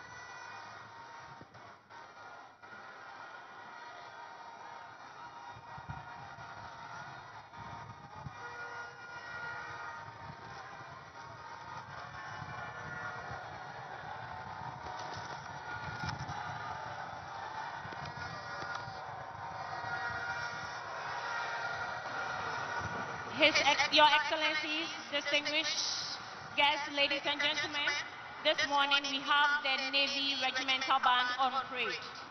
It's under the command of Sub-Lieutenant Doris Iboni.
Your Excellency, inspection over.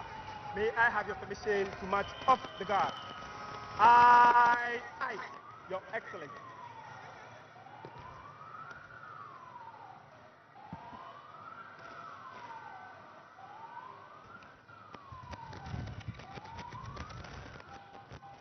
Distinguished invited guests, ladies and gentlemen, this marks the end of the inauguration of His Excellency John Dramani Mahama as the President of the Republic of Ghana and Commander-in-Chief of the Ghana Armed Forces, and the Vice President, Professor Jane Nana Opoku-Agyeman.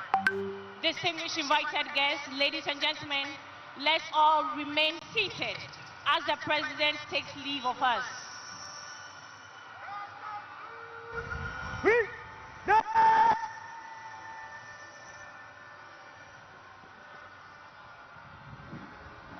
Shall we please be upstanding for the national anthem? All uniformed personnel are entreated to salute.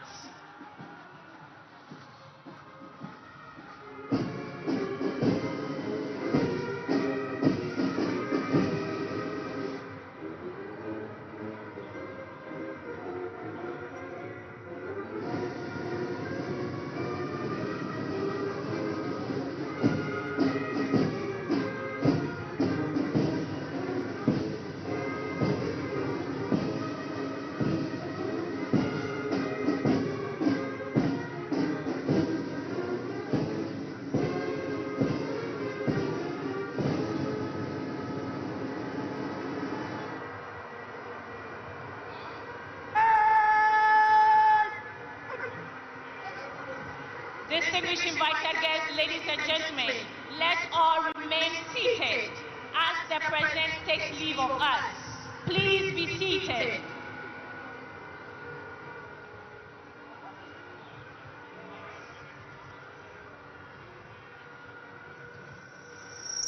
After the President leaves, the Vice President will also depart.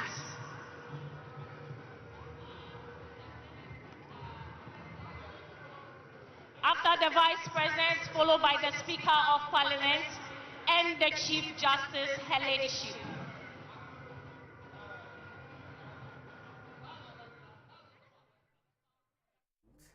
John Dramani Mahama taking office as the 6th President of the 4th Republic of Ghana.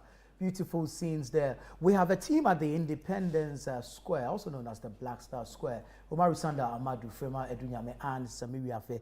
Let's throw it over to them. They'll do a wrap of the ceremony, and then we'll come back into the studio for a conversation.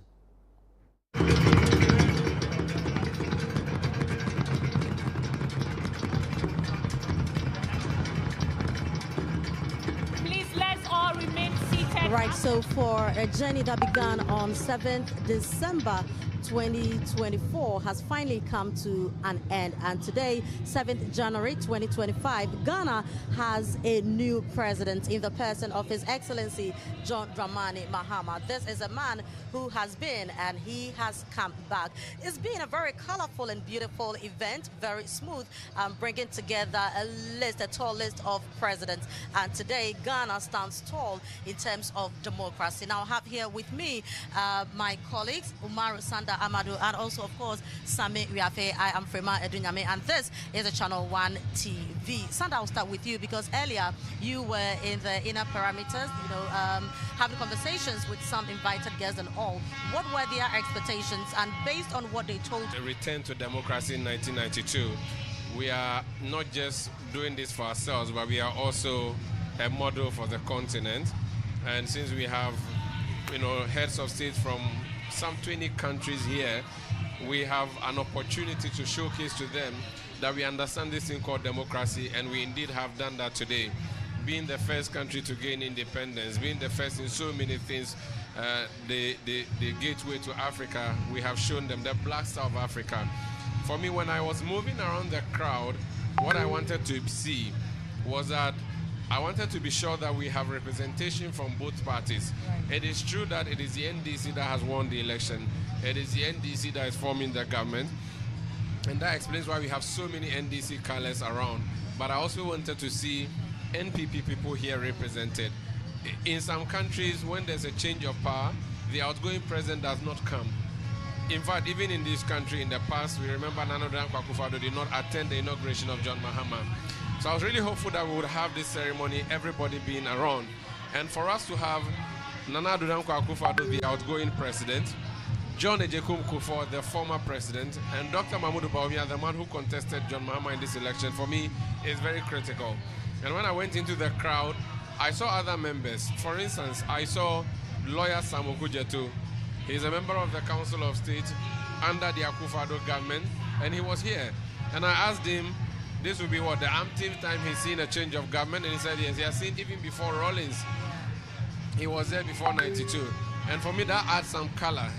And for us to see the Chief Justice, the Speaker of Parliament, the NPP and NDC MPs present, everybody here who matter, the High Commissioners, the members of the Diplomatic Corps, and to see so many countries sending their delegations, heads of state taking time off their busy schedules to come and celebrate with us, of the foreign heads of state and even our own political party leaders here. I have looked through and I've seen leaders of other parties, the persons who contested John Mahama, they were all here at the ceremony. For me, it is a wonderful one. It is as colorful as John Mahama's dress. That's what I would say.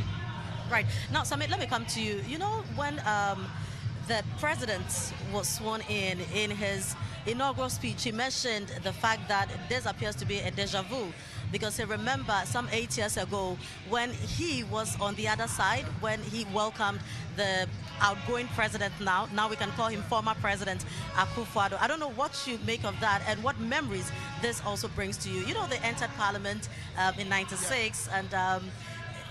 And with what happened 8 years ago, and today we are repeating the same thing. Well, they told they have been very good friends, you know, since they entered parliament together in 1996. And anytime the president gets, or the former president gets opportunity to, you know, speak to Mr. Mahama, they make reference to their time way back when they were in parliament. And in recent time, when Mr. Mahama or President Mahama was, you know, ushered into the Jubilee House, they also spoke about the fun memories they shared together when they were at the Jubilee, they were in Parliament. Just yesterday, you know, Mr. Akufo-Addo invited President Mahama to the Jubilee House for a final tour of the facility. And they remember, they spoke about how, you know, they shared memories together. I even made reference to a video that circulated on social media some weeks ago about the two of them debating on a particular show, you know, hosted by, is it David Asante or David Ampofo, you know, a veteran. You introduced me here, now it's my time to also introduce. So the two of them share a lot of things in common. If you listen to President Mahama's speech, he spoke about how Nana Akufo-Addo has been a formidable, you know, political force throughout his political career. He spoke about the 2012 election, the 2016 election, and 2024. So for them, it's a normal political cycle. It goes how, you know, Ghana's democracy has deepened over the years. Every man, you are going to We saw a similar one, a first one in the year 2000, which a lot of people, you know, were happy about it. A similar one in 2008, 2016, 2024. So we are going to see more of this thing happening. And it tells you how the democratic practice in Ghana has been well understood by the main drivers and the people of this country. The more reason why you saw key dignitaries across Africa and West Africa, you know, and beyond coming in to come and, you know, show support and solidarity to Ghana's democracy. I remember during the election of 2024, the CNN, we know what you go can do, so there was no need to waste time in Ghana. We know the definition of democracy. When you talk about Africa in democracy, it is Ghana, and where Ghana is where everybody looks at, you know, other African countries, and it's a shining example. And so for them coming all the way here to come and witness this event, it tells you how Ghana has grown over the years when it comes to democracy. And the dignitaries who came, they afforded the opportunity to build bilateral relations with the incoming president, or John Mahama. They had that relationship with Nana Akufo-Addo.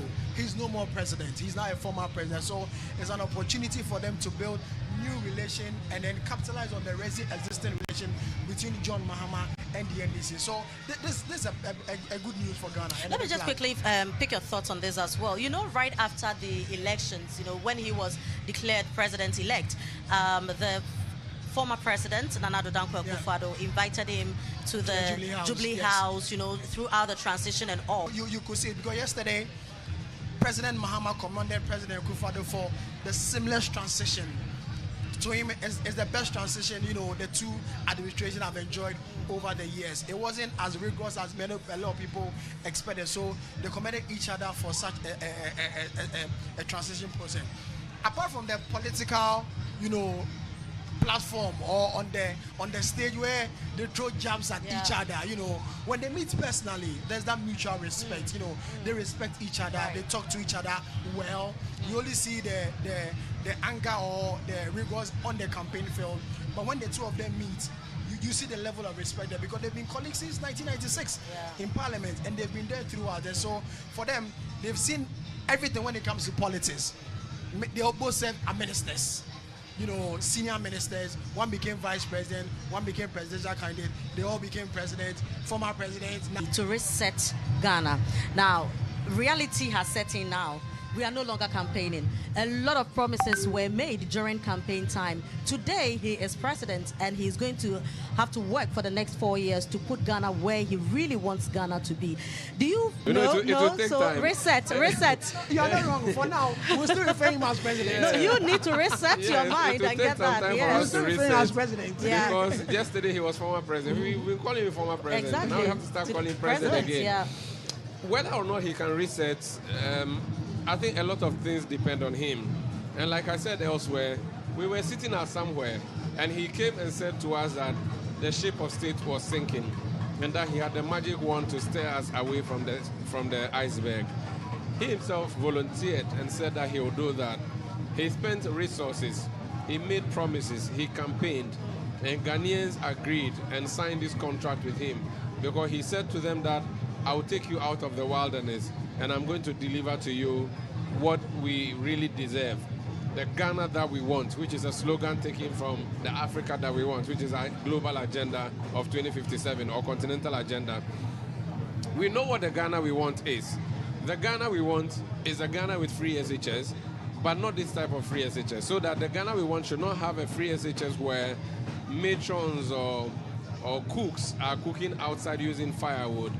The Ghana we want should not have rice for school children without fish or meat. The Ghana we want should not have school children in boarding house eating rice with the stew simply having one single sardine in there. The Ghana we want should not have you sit in traffic for hours because there's no working train system, there's no working transport system. The Ghana we want is a Ghana that when the light is turned on, it should remain on. The Ghana we want is that everybody should have water supply. The Ghana we want is that when you want to go and deliver your baby, you do so in a hospital that has the appropriate technology and the resources and the personnel to help you. The Ghana we want is what you and I desire, and we know what it is. And he has promised to give us the Ghana we want.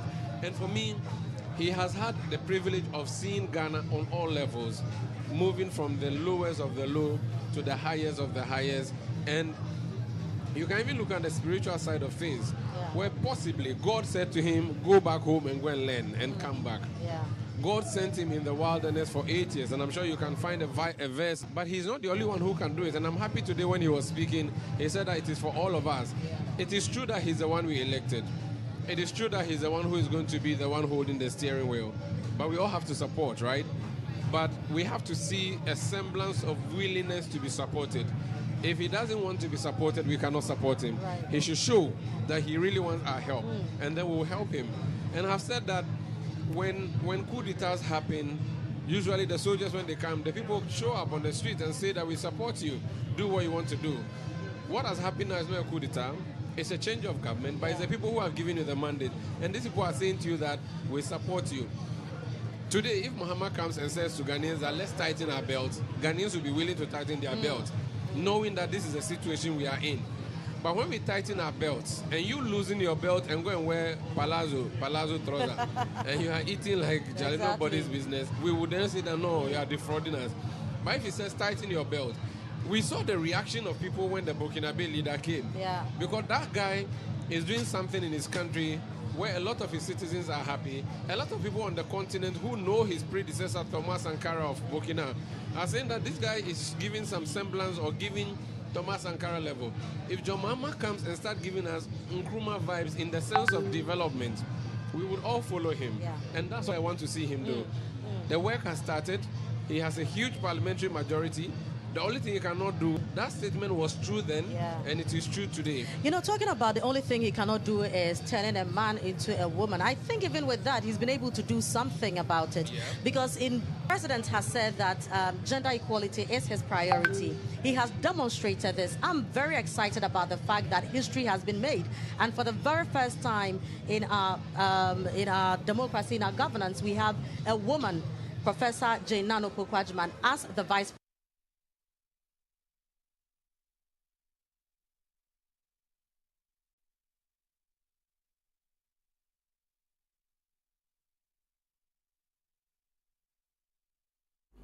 Well, we seem to be having some technical challenges there. That's the team on the ground, Frima Dunyame, Umaru Sanda Amadu, and Samiri Afe, bringing you some commentary regarding the swearing in of John Dramani Mahama. In studio, I still have with me Ibrahim Ejay, former Assistant Secretary at the Office of the President. Richard Delasky is with the City Breakfast Show. Of course, Larry Dogbe is with the Herald newspaper. Before we went to frame ceremony, Richard, you were going to have a bite at that, having spoken about the all-female representation earlier.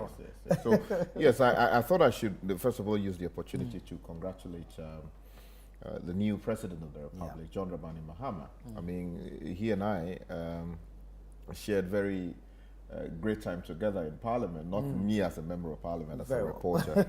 I was very, his own, fame and popularity. You remember there was a reference he made to, the Gambia situation in his last State of the Nation address before leaving office. People won't remember the Gambia story, so you need to recap that. Yeah, that's how I contextualize it. So some 44 or so Ghanaians who apparently were trying to make it to Europe, first of all found themselves in the Gambia, as the story had it. They were hoping that at some point they'll be able to make it up towards the Mediterranean and then also cross to Italy and other things. Some way, somehow, they were mistaking for coup making mercenaries, and I was tasked with the responsibility of covering the story. This was under Kufuor? Kufuor. This was under the Kufuor. Exactly, the foreign minister. Yeah, that's right. So I was investigating the story, in touch with reporters in the Gambia, and coordinating affairs with the newsroom back here in Ghana. And at the time, John Dramani Mahama was the spokesperson of the minority on foreign. That's true. And he took up the matter firmly. And I was, conducting almost all. and over time, of course, Nana Addo became, you know, the man who became president, and we heard that there was some compensation paid. I mean, something was done ultimately. But the point I'm trying to make is that... No, I think the compensation was paid under the... Was it under Kufuor? No, under Mills. Under Mills. Yes, under Mills. You know, I'm just looking back and seeing a younger Mahama. In my interview with him at the Assemblies of God Church, opposite, not far from GIJ, your former school, right? Yeah. Where he spoke for the first time to a journalist after he was named by President Mills as his running mate. This was ahead of the 2008 elections. And I remember some of the things he said in that interview, both off and on the record. And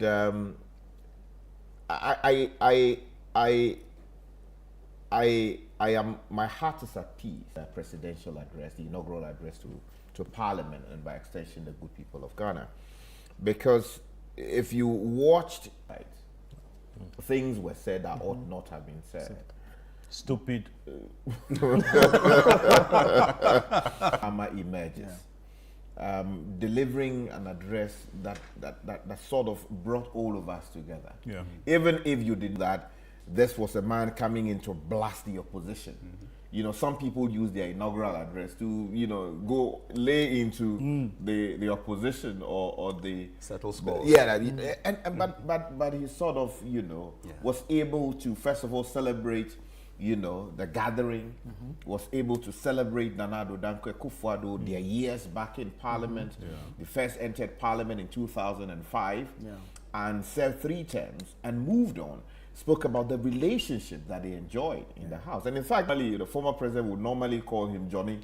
Yeah. In those days, at the tea cafeteria area in Parliament. Nana Addo would have his handkerchief there. But Nana Addo hasn't been able to do that. Nana Addo always combative, sees him and is like, Charlie, I have to kill you now before tomorrow. I think that approach was during the campaign. It's toned down after the elections. Oh, no. Even yesterday we saw them together when Nana Addo hosted John Mahama at the Jubilee House. No, quite a cordial anyway. setting. Well, the point I'm trying to make is that these should send a signal to all Ghanaians watching that look, it's a democracy. Yeah. Some people will win, some people will lose. But together we all win. Because if you have a bus that is being pushed in a certain direction, so we make progress. And you have half the people pulling back the bus. Or if you like, as people, you know, say jovially these days, you have 38.something%, as some people claim. We have not seen the final results.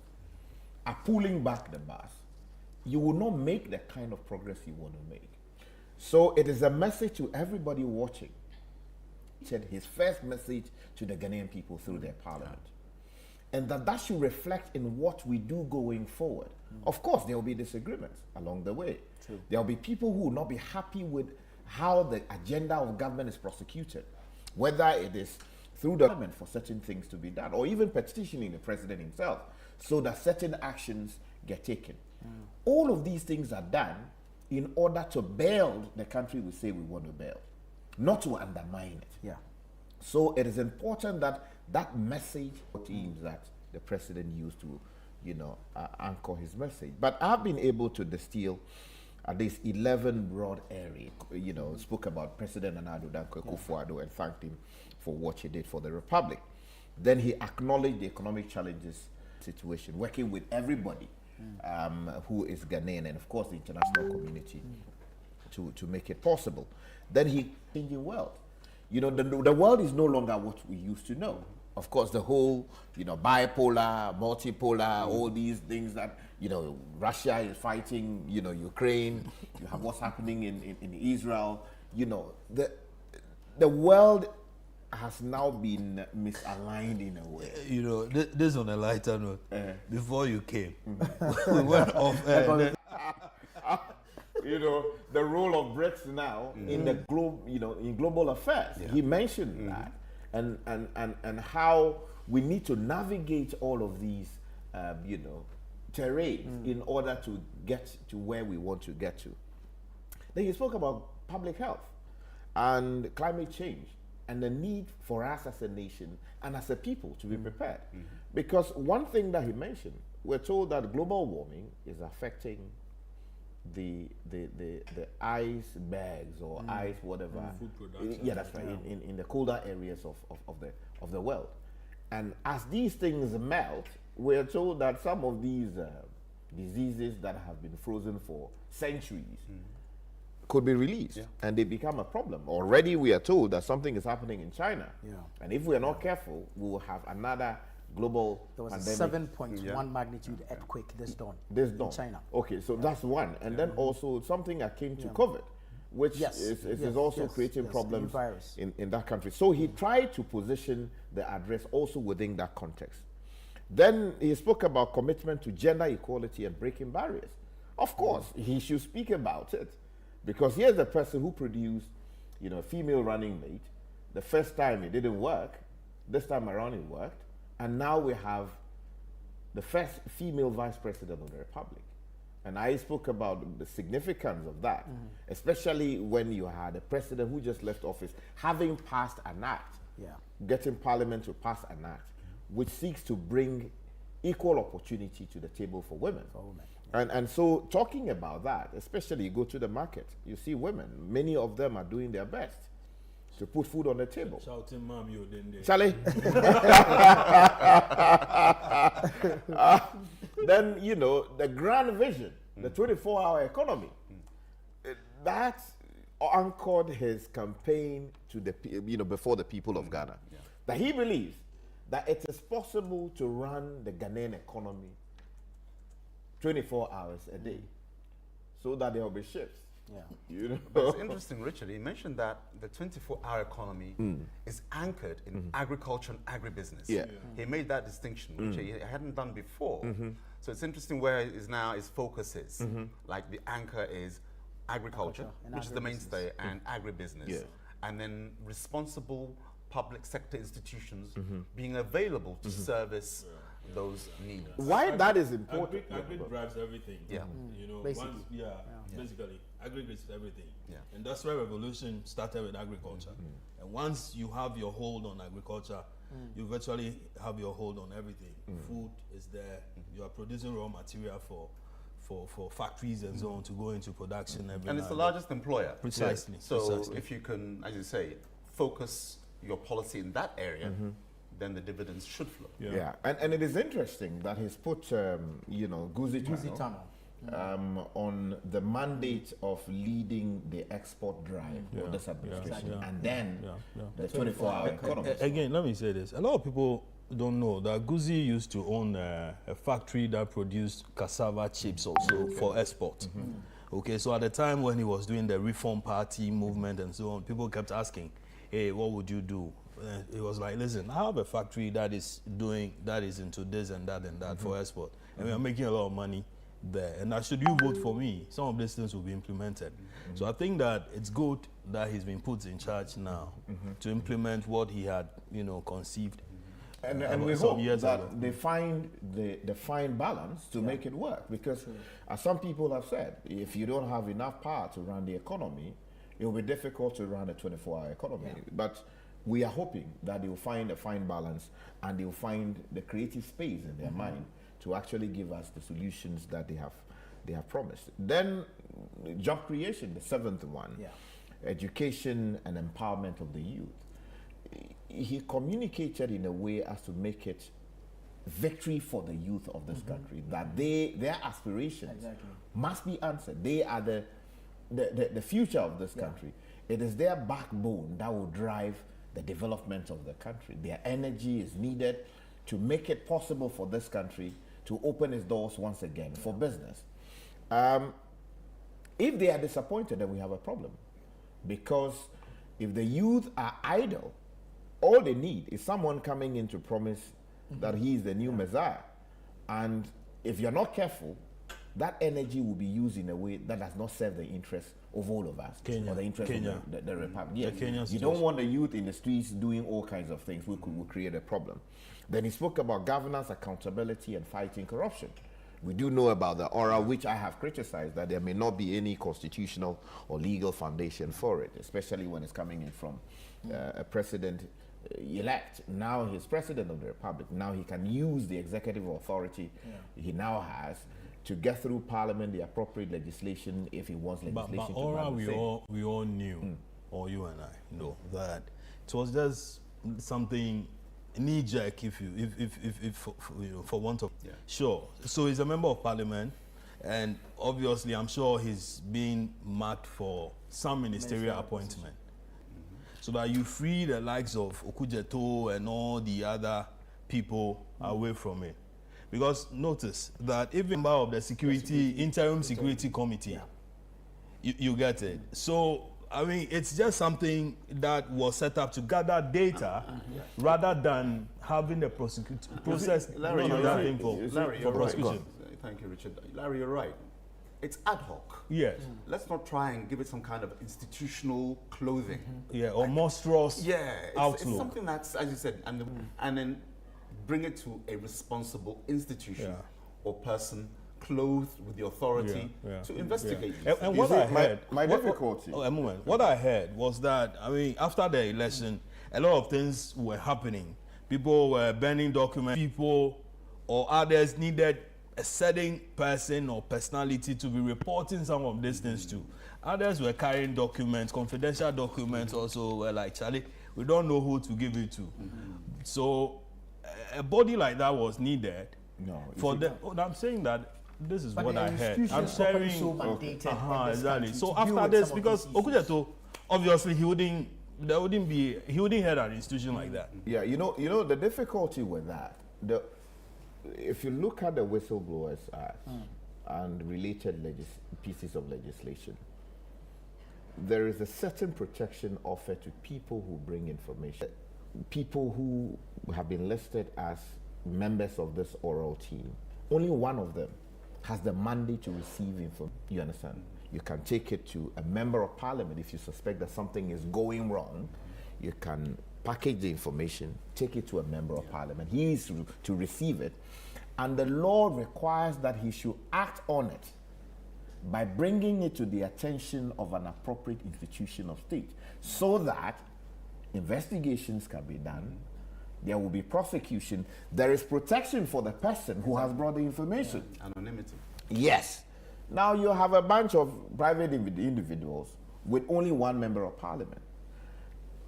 What would have been better, which would have been consistent in my respectful view with the legislation, would have been to appoint a number of, or to ask, to just announce that, or maybe through the minority leader, whoever, that, look, these MPs has to do with corruption, bad governance, or anything that undermines, the state. It sounds beautiful. Yeah. Exactly. That's what ought to have been done without bringing in private people, because private people have no responsibility to respect the terms of the law, and they are not even recognized by the law.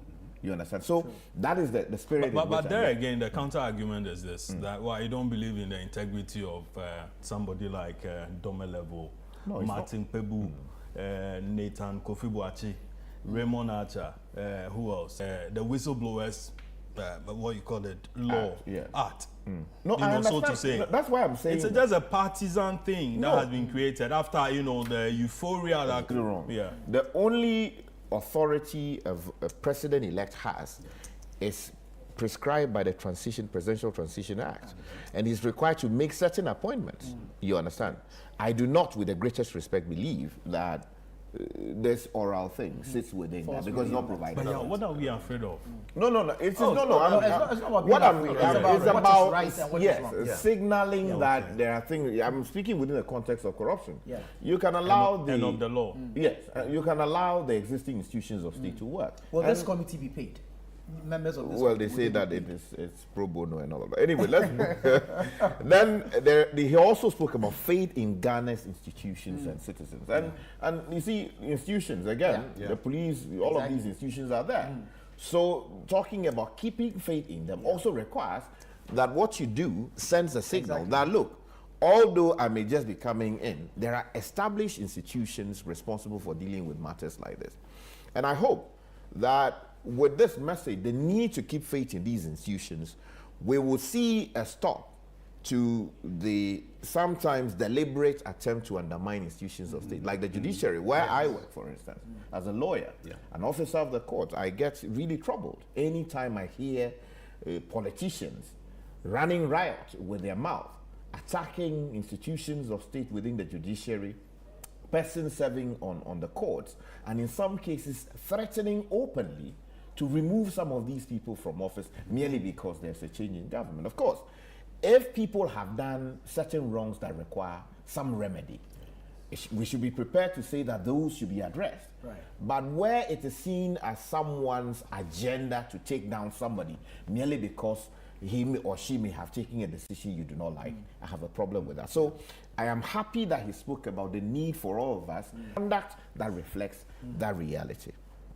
Then also there's something here about partnership with the private sector and foreign nations.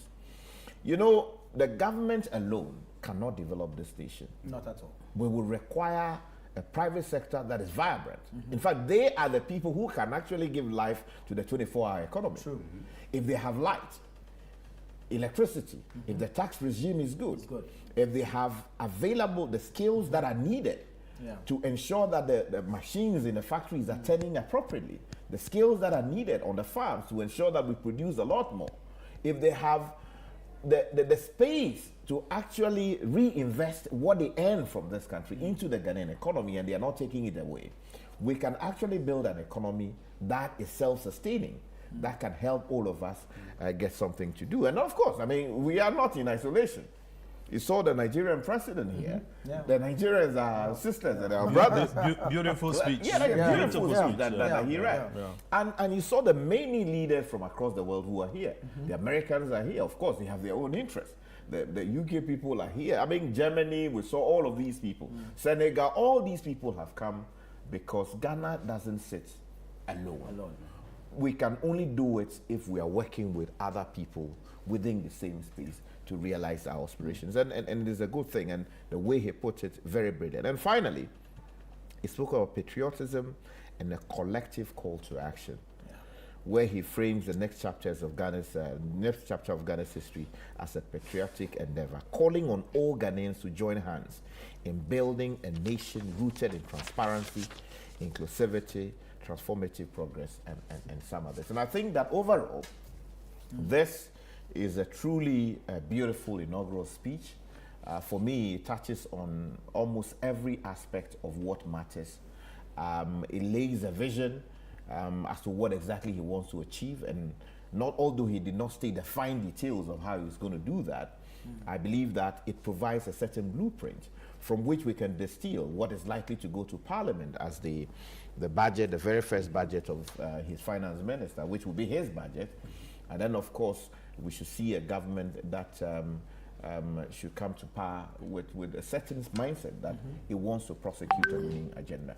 So I am happy generally with what the president has done today. Very well. Larry, Mr. Mahama says he describes Nana Akufo-Addo as a worthy opponent. And then, of course, he goes ahead to congratulate Dr. Bawumia for conceding early. Then he says, today marks a new beginning. We shall reset Ghana. What do you make of this? Draw too much on that. But I want to pick it from Tinubu's unity between Ghana and then Nigeria, and the fact that it has to be enhanced more and more. He didn't mention Nnamdi Azikiwe, but I think that is essentially what he was trying to say. And also said that, hey, the world should look at us, that there's something beautiful that could come from not just West Africa, but the whole. That shouldn't be the case, and that is beautiful. Of course, Nigeria has always been, part and parcel of us. Okay. Although we fight occasionally. We fight over forgetting that there's a common food that we have, Gary, and then what do you call it, red oil, Jomi, and all that. And then Aguru. And some of us are from there. Yes. The Gans. The Evers. We are Yoruba. Okay. The Evers. Again, before the colonials came, there were no borders. can trace their roots from Israel down to Egypt, Cameroon, and then that's why in Nigeria you have Ajikwe, Amaje, and so on and so forth. But anyway, continue please. So, I mean, beautiful speech, as I said. He also talked about how we should use peaceful means to resolve whatever conflicts there are within the sub-region, you know. So I think that he did well.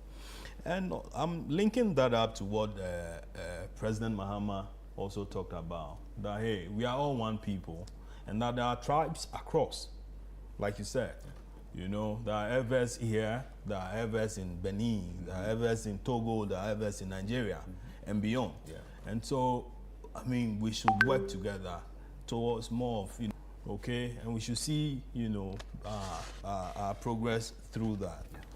On President Mahama's speech, I think he came across as addressing more of the youth. That, hey, we cannot afford to dwell, you know, on the negativity again. Pessimism, should be taken out. We should believe in ourselves, and then commit to the whole of, you know, progress. And that it's not just, you know, that thing where every now and then you have doubts about your leaders. That believe in the leadership. But the leadership must also be ready to be accountable to the people. And being accountable, you also need to ensure the security, you know, within the sub-region. So I saw that also as part of his, you know, foreign policy, you know, going forward. He addressed the business community, as Richard mentioned, and said that fair taxes, you know, will be taken care of, so that the business community will also feel part and parcel of the, you know, his 24-hour economy. He said he's going to rationalize the tax regime. The tax, exactly, you know, so that, I mean, what has happened before will be taken care of. So prosperity, he promised job creation for the youth, and then for global health and all that. He talked about issues on public health, and then, as he said, there are, you know, a lot of viruses going on, as we witnessed with the COVID and then Ebola and all that before, and that a lot of commitment will be deployed towards addressing some of these things. So prioritize public health to minimize impact of potential pandemics. Okay. Having seen him during the Ebola outbreak, where Ghana became the center of, you know, a lot of transmission of, you know, Ebola vaccines across Africa in particular, I think that, I believe that he will be really committed to that. And then even during the COVID pandemic, we saw him moving from home to home, sharing, you know, food stuff to people. And so with somebody with that kind of track record, you want to believe that he knows what he's talking about. He asked everybody to be the Ghanaian, you know, more like Akufo-Addo's kind of thing. Being a citizen and not a spectator. Not being a spectator, you know. So commit to it. And then let's go. Yeah, sure. So I think that by and large, solid speech. Let's wait for his State of the Nation address. Is that State of address? And then because from here he will gather data, but this is what I intend doing going forward. From my manifesto as well, but then this is what's available, or the resources that is available to be committed to it. Betting tax to be taken off. Oh no, it's a promise. You give me say you need some honeymoon now. How many days honeymoon? Oh no, I mean, but the same person asking for honeymoon is giving timelines to what he wants to do. First 14 days he wants to emissions levy, COVID levy, 10% betting tax. I've heard Akufo. No, it's not hearsay, and this one is Akufo has been asking, because that keeping all those things, substantial chunk of your revenue. Okay, and that, where are you going to get the money to replace all that? Or to fund your stuff? This is your source, close to the source. Oh yeah, I mean, it's a very credible source. It's a source that has, that has been there for ages. What was his response? What was the response? It wasn't, I mean, it was, you know, a gathering of a selected few. Yes. Kitchen cabinet. Like, if I was John Mahama, Yeah. President John, how many streams do you have coming to, anchor the economy? Yeah. It's something that I've said, and I'm sure, Richard, I've been on your show for 20 odd years now. You may, as I speak, you may say, oh yeah, Ibrahim, I remember that thing. Already people are talking about it. This is why So where is he on that point? Yeah, you mentioned something in the recent past. On one of Richard's shows, I'm sure I mentioned it. How we can plug revenue shortfalls. It's all about having dynamic attitude to your economy. Not looking as to how I can tax, but how I can produce. That needs to be the mindset shift. I'll give you an example, and I've mentioned it on Richard's show. In Ghana, how many secondary schools do you think we have?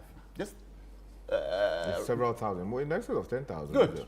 12,700. Secondary schools. Secondary at all. I'm talking domestic. Yeah. We had a visit to another part of the country. From 5 until I was 16. You always had it on your, when you check your schedule, maths, English, a visit to religious education, then you see a visit to Scotland. It's on our curriculum from when I was 5 to 16. How long were you there? I was there until I was 19. Okay. Yeah, and then I came back. And then I came back in 94. But my accent is toned down. Richard knows those days. They say, ignore him. Coming back. Revenue shortfalls. And none of them, generally, will go and visit Mole National Park. Will come and visit, what do you call it? Parts in Accra. Cancun Forest. All the jewels that we have in Ghana. Blee waterfall. Yes. Now, why is that? They'll tell you money.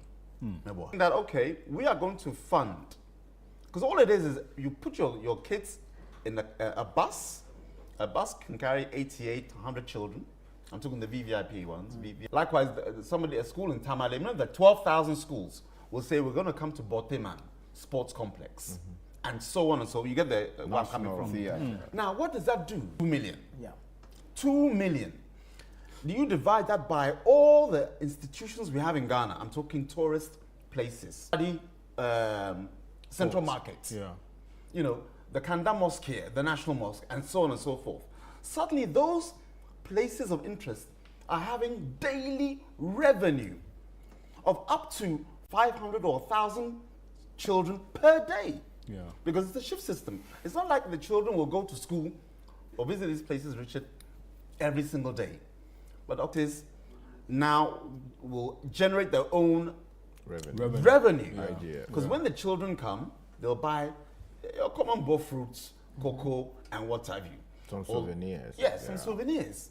And it creates an ecosystem whereby now you, government, can now go and tax that revenue generation. Because when the bus or the buses conveying those 12,000 schools nationwide, crisscrossing, increased revenue just from the petrol, the bus driver or coach driver, then the institutions themselves, then the local economy is being in these institutions. Now, government, you don't need your betting tax, your e-levy. The local economy starts to thrive and you tax those points of production. And it becomes a chain reaction, Larry.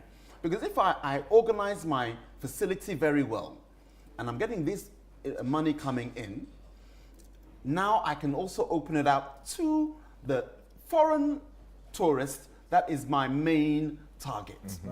Graham, did you share this with, Yeah, for the last 20 years. You've but been sharing it. 2 years. No, I mean, he's asking of your office if you did share it in your office. Oh, yeah. Beyond that, there's something he's been talking about. Yeah. And some of these great ideas are things that you can always run off with if you are interested in, creating the kind of environment that allows all of us to go together. Because, I mean, it is not difficult to do. Of course, the difficult part is initiating it and working to make it sustainable. Because, look, I mean, those of you whose kids are in private schools, of course, they bring you bills all the time that they want to visit this place, they want to go to this place and all of that. But majority of the times in the public schools, there's that a Ghanaian ordinarily should have to say that, look, I am from the Volta region. I should be able to go to Nkrofo, to visit where Kwame Nkrumah was previously buried, or to go to Nzilezi. Apparently, there's a mausoleum over there as well. Okay, before here. That's right. And we need to commend President Akufo-Addo, you know, for what he turned, you know, the Kwame Nkrumah Mausoleum into as it is. Jerry Rawlings started it, and then, but it was of a sudden, you know, nature. Years on, it was left to go bad. But then he came in, and then he's turning it into whatever it is now. Listen, we haven't appreciated Kwame Nkrumah as a people, but internationally, listen, he is, you know, huge. Global icon. Exactly, a global icon. You go to international conferences, and for people to even talk, Africans in particular, they evoke the spirit of Kwame Nkrumah. Okay, as this gentleman, the Nigerian president, did today. And there are instances where you evoke that. I mean, Nkrumah, I have an international relations background, so some of these things, I'm saying that out of that. You evoke Kwame Nkrumah's, you know, whatever, and you notice that people would want this in Ethiopia, and you have a statue over there, huge. You go to Cuba. They have a bust for the guy, for him, because he was of a certain, at a point in time when Cuba Fidel Castro was going through a lot of stress with the Americans and so on. Kwame Nkrumah was there, and many other African countries where they have buildings, roads, and other things, you know, named after him. Now, if we have a mausoleum here, and even, you know, audios of his voice and so on, and our children can be taken there to go and see a guy who was on his way to talk peace in Hanoi, when he was overthrown. Very few African leaders have attained that stature. Okay, I mean, there's more we could say about how Buzia thought that after, you know, Nkrumah, he could do what Nkrumah had done on the international scene, but he couldn't, you know, match up. UN, Nkrumah is celebrated across. Okay, so, I mean, we have this jewel lying down there. And we need to do more. And we need to do more. Make money from it, make, you know, inspire people through it, and other things that we can do as a people. Larry, just to add, because I thought those who have heard my submission, you have some naysayers, Richard, who will say, can we afford it? And the answer is simply yes. The main cost component of putting on your curricula, so this is where the Minister of Education, incoming, and the Ministry of Tourism need to work together. So it's on the curriculum of every child. Main cost component is the transportation from the school to the venue. So what's the cost? Let's say, for argument's sake, Richard, we're going to travel from Accra, and remember, that's up intra-regional. You can the coach, the diesel, is for argument's sake 1,000 Ghana. That's the cost component. 1,000 Ghana, and I want the parents to also contribute to that investment in their children's education. And the benefit is that the local economy grows, because you've got 2 million children in the calendar year coming to a facility. That 1,000 Ghana cost for the, let's say 1,500, because you'll pay the driver, the hiring of the coach, and the fuel. 1,500. You split it between the parents or the children of that particular class. So 1,500 divided by 100 children is something like what? Is it 15? 100. The mathematicians are here. Yeah, anyway. The mathematician is there. So I'm just saying that you got, 1,500 cities. This is per trip. Divided by 100 children, because that's the capacity of the bus. How much do you get, please? You have 15 there. 15 cities. How much do we as parents spend on funerals? Billions. Am I right? Yeah. As for the new coats and the new shoes, all the manner. Who said you was going to do tourism with funerals? Yes, that's a wow. Okay. Yes, and the next reshuffle, he was put up. So you see, Larry, so 15 cities. Am I right? Yeah, 15, yeah. That's how much it will cost parents. Why am I putting parents inside?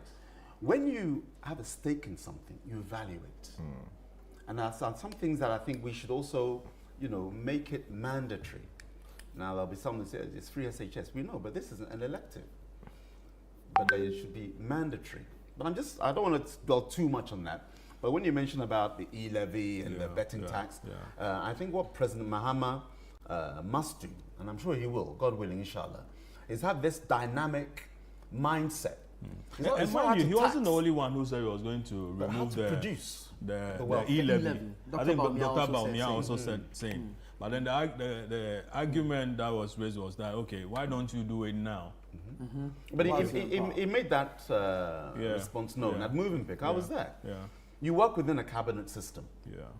And you have to go with what cabinet as a whole says. But he was against it right from the onset. So days before the passage, he had gone to Peace FM and in an interview with Kwame Sefakai, said that, listen, that shouldn't be an area where people, that the government should tax. Yeah, because he was the man leading. However, he wasn't listened to.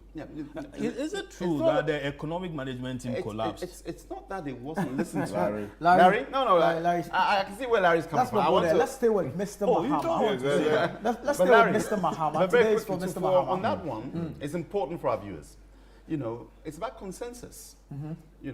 And so when a consensus is made, you go with the consensus, and he made that point. Collective cabinet responsibility. You take the collective credit and the collective liability. Well, we have a few more minutes to go. I want us to look at what next for Mr. Mahama, because obviously there's cautionary optimism within the country, and it looks as though Mr. Mahama comes back. President Mahama, yes, comes back to face his old problems. Take the energy sector, for example.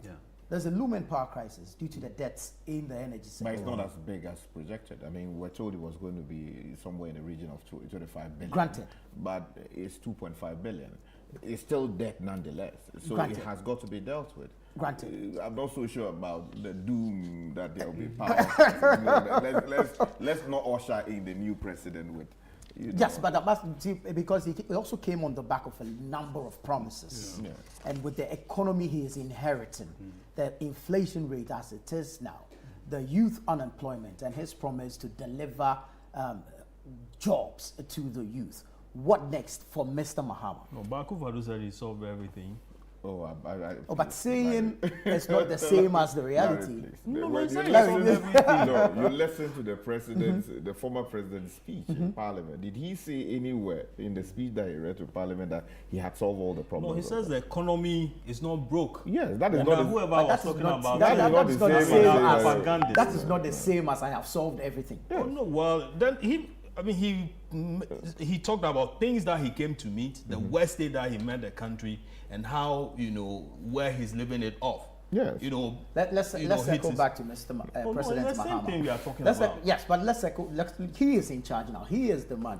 You see, Ghanaians have reposed confidence in him by giving him such an overwhelming victory.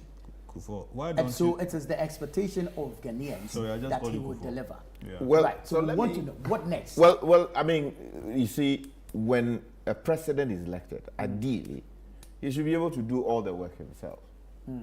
But the Constitution required that he should have a vice president. So there's a vice president. How ministers? Again, the Constitution requires that you pick up ministers. Regional ministers. We do know that the president has such a vast, appointment power to appoint in even corporate institutions and all of these things. I think we should do something about it. So for the next few months, the president will be worrying his head over who to put where and who not to put where.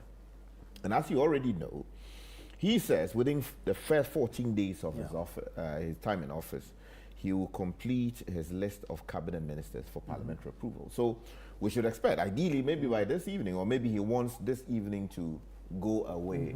Let's talk about his speech and related matters. And then maybe tomorrow, because Parliament is sitting tomorrow, that list, or maybe the first batch of the list, should be able to make its way to Parliament. Because once he has his people, then we can talk about what he's able to do within the first 100 days in office in order to give fruition to government under the Fourth Republic in his first 90 days in office. So by the end of the 90th day, what we expect is that the full gamut of people who will form his cabinet, government for that matter, and all allied institutions that will play a part. You heard of Fenyo King, trying to play mischief with that. Exactly. Say that when you said 24-hour economy, we can still continue parliament. But earlier I talked about that. Oh, listen, you promised 60 ministers, and that 14 of these are going to come from Parliament.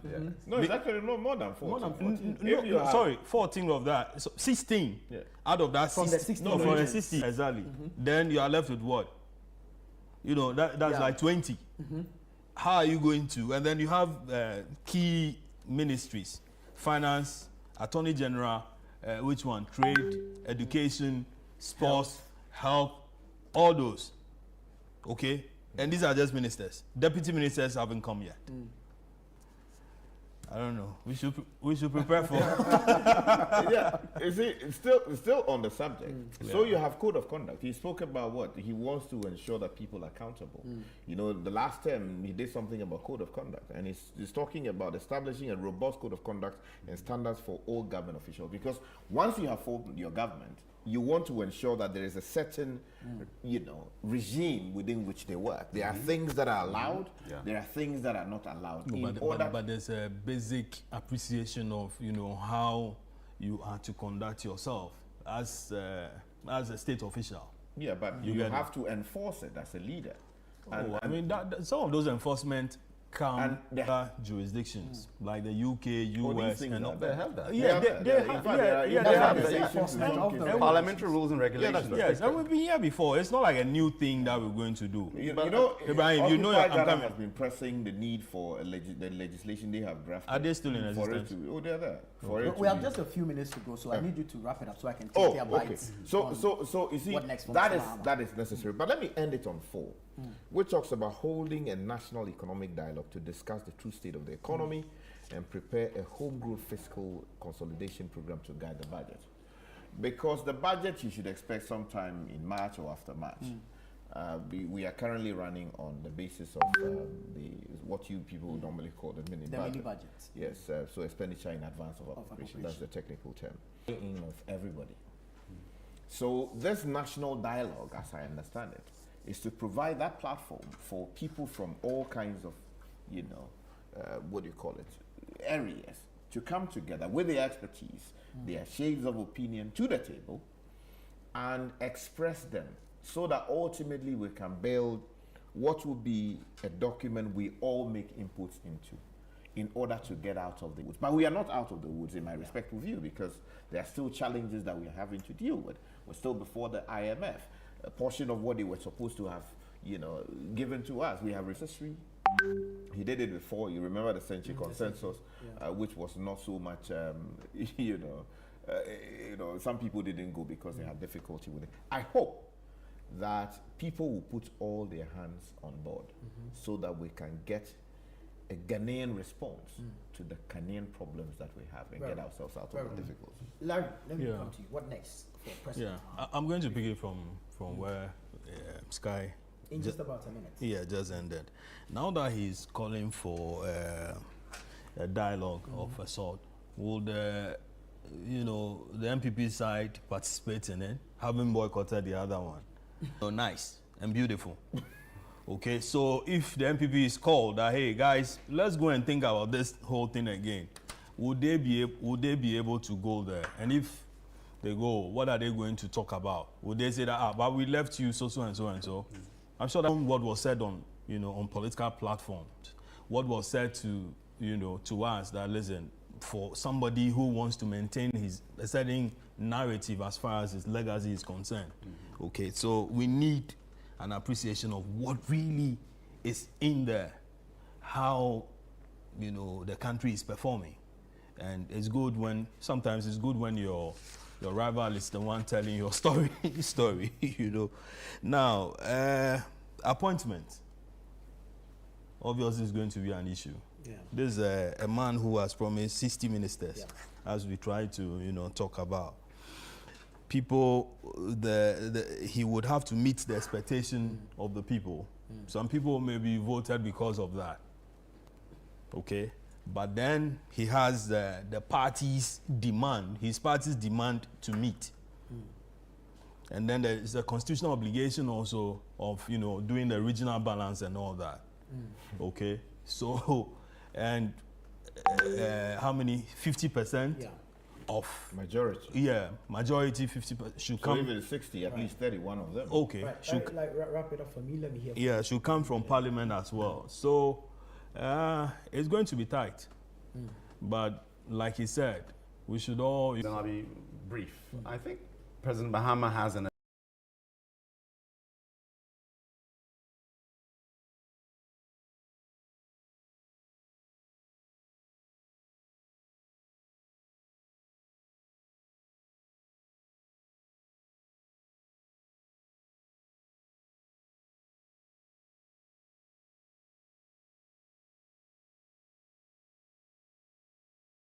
advantage. And this advantage is this: he's not going for a second term. Tinubu said, with laser focus, we can work together to make sure that we succeed together. Am I right? That's what he said. Yeah. You know, so he'll be thinking of, you know, am I going to put the party first, or I'm going to make sure that am I going to put the party first, or I'm going to make sure that I put these things in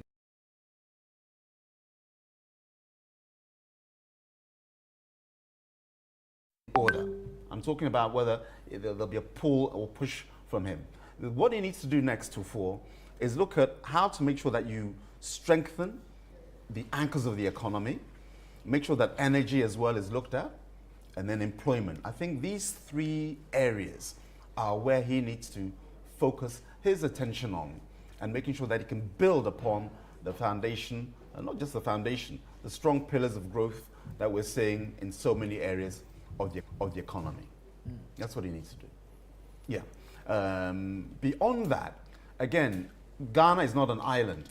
We're living within this international community, and you've got to make sure that your public or foreign relations, and I was enthused to see how the Burkinabe president, head of state, sorry, you know, that kind of forging, I think. Earlier, you heard from Akosia Ochre, you heard from Umaru Sanda Amadu, Frema Edunyame, and Samiri Afe from the grounds, referring to the Black Star Square here in Accra. This has been our special coverage of the presidential inauguration that sees His Excellency John Dramani Mahama return to the Jubilee House as the 6th president of the Republic of Ghana. My name is Nana Tufo Boateng. Many thanks for your time. Keep watching Channel 1 Television.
you.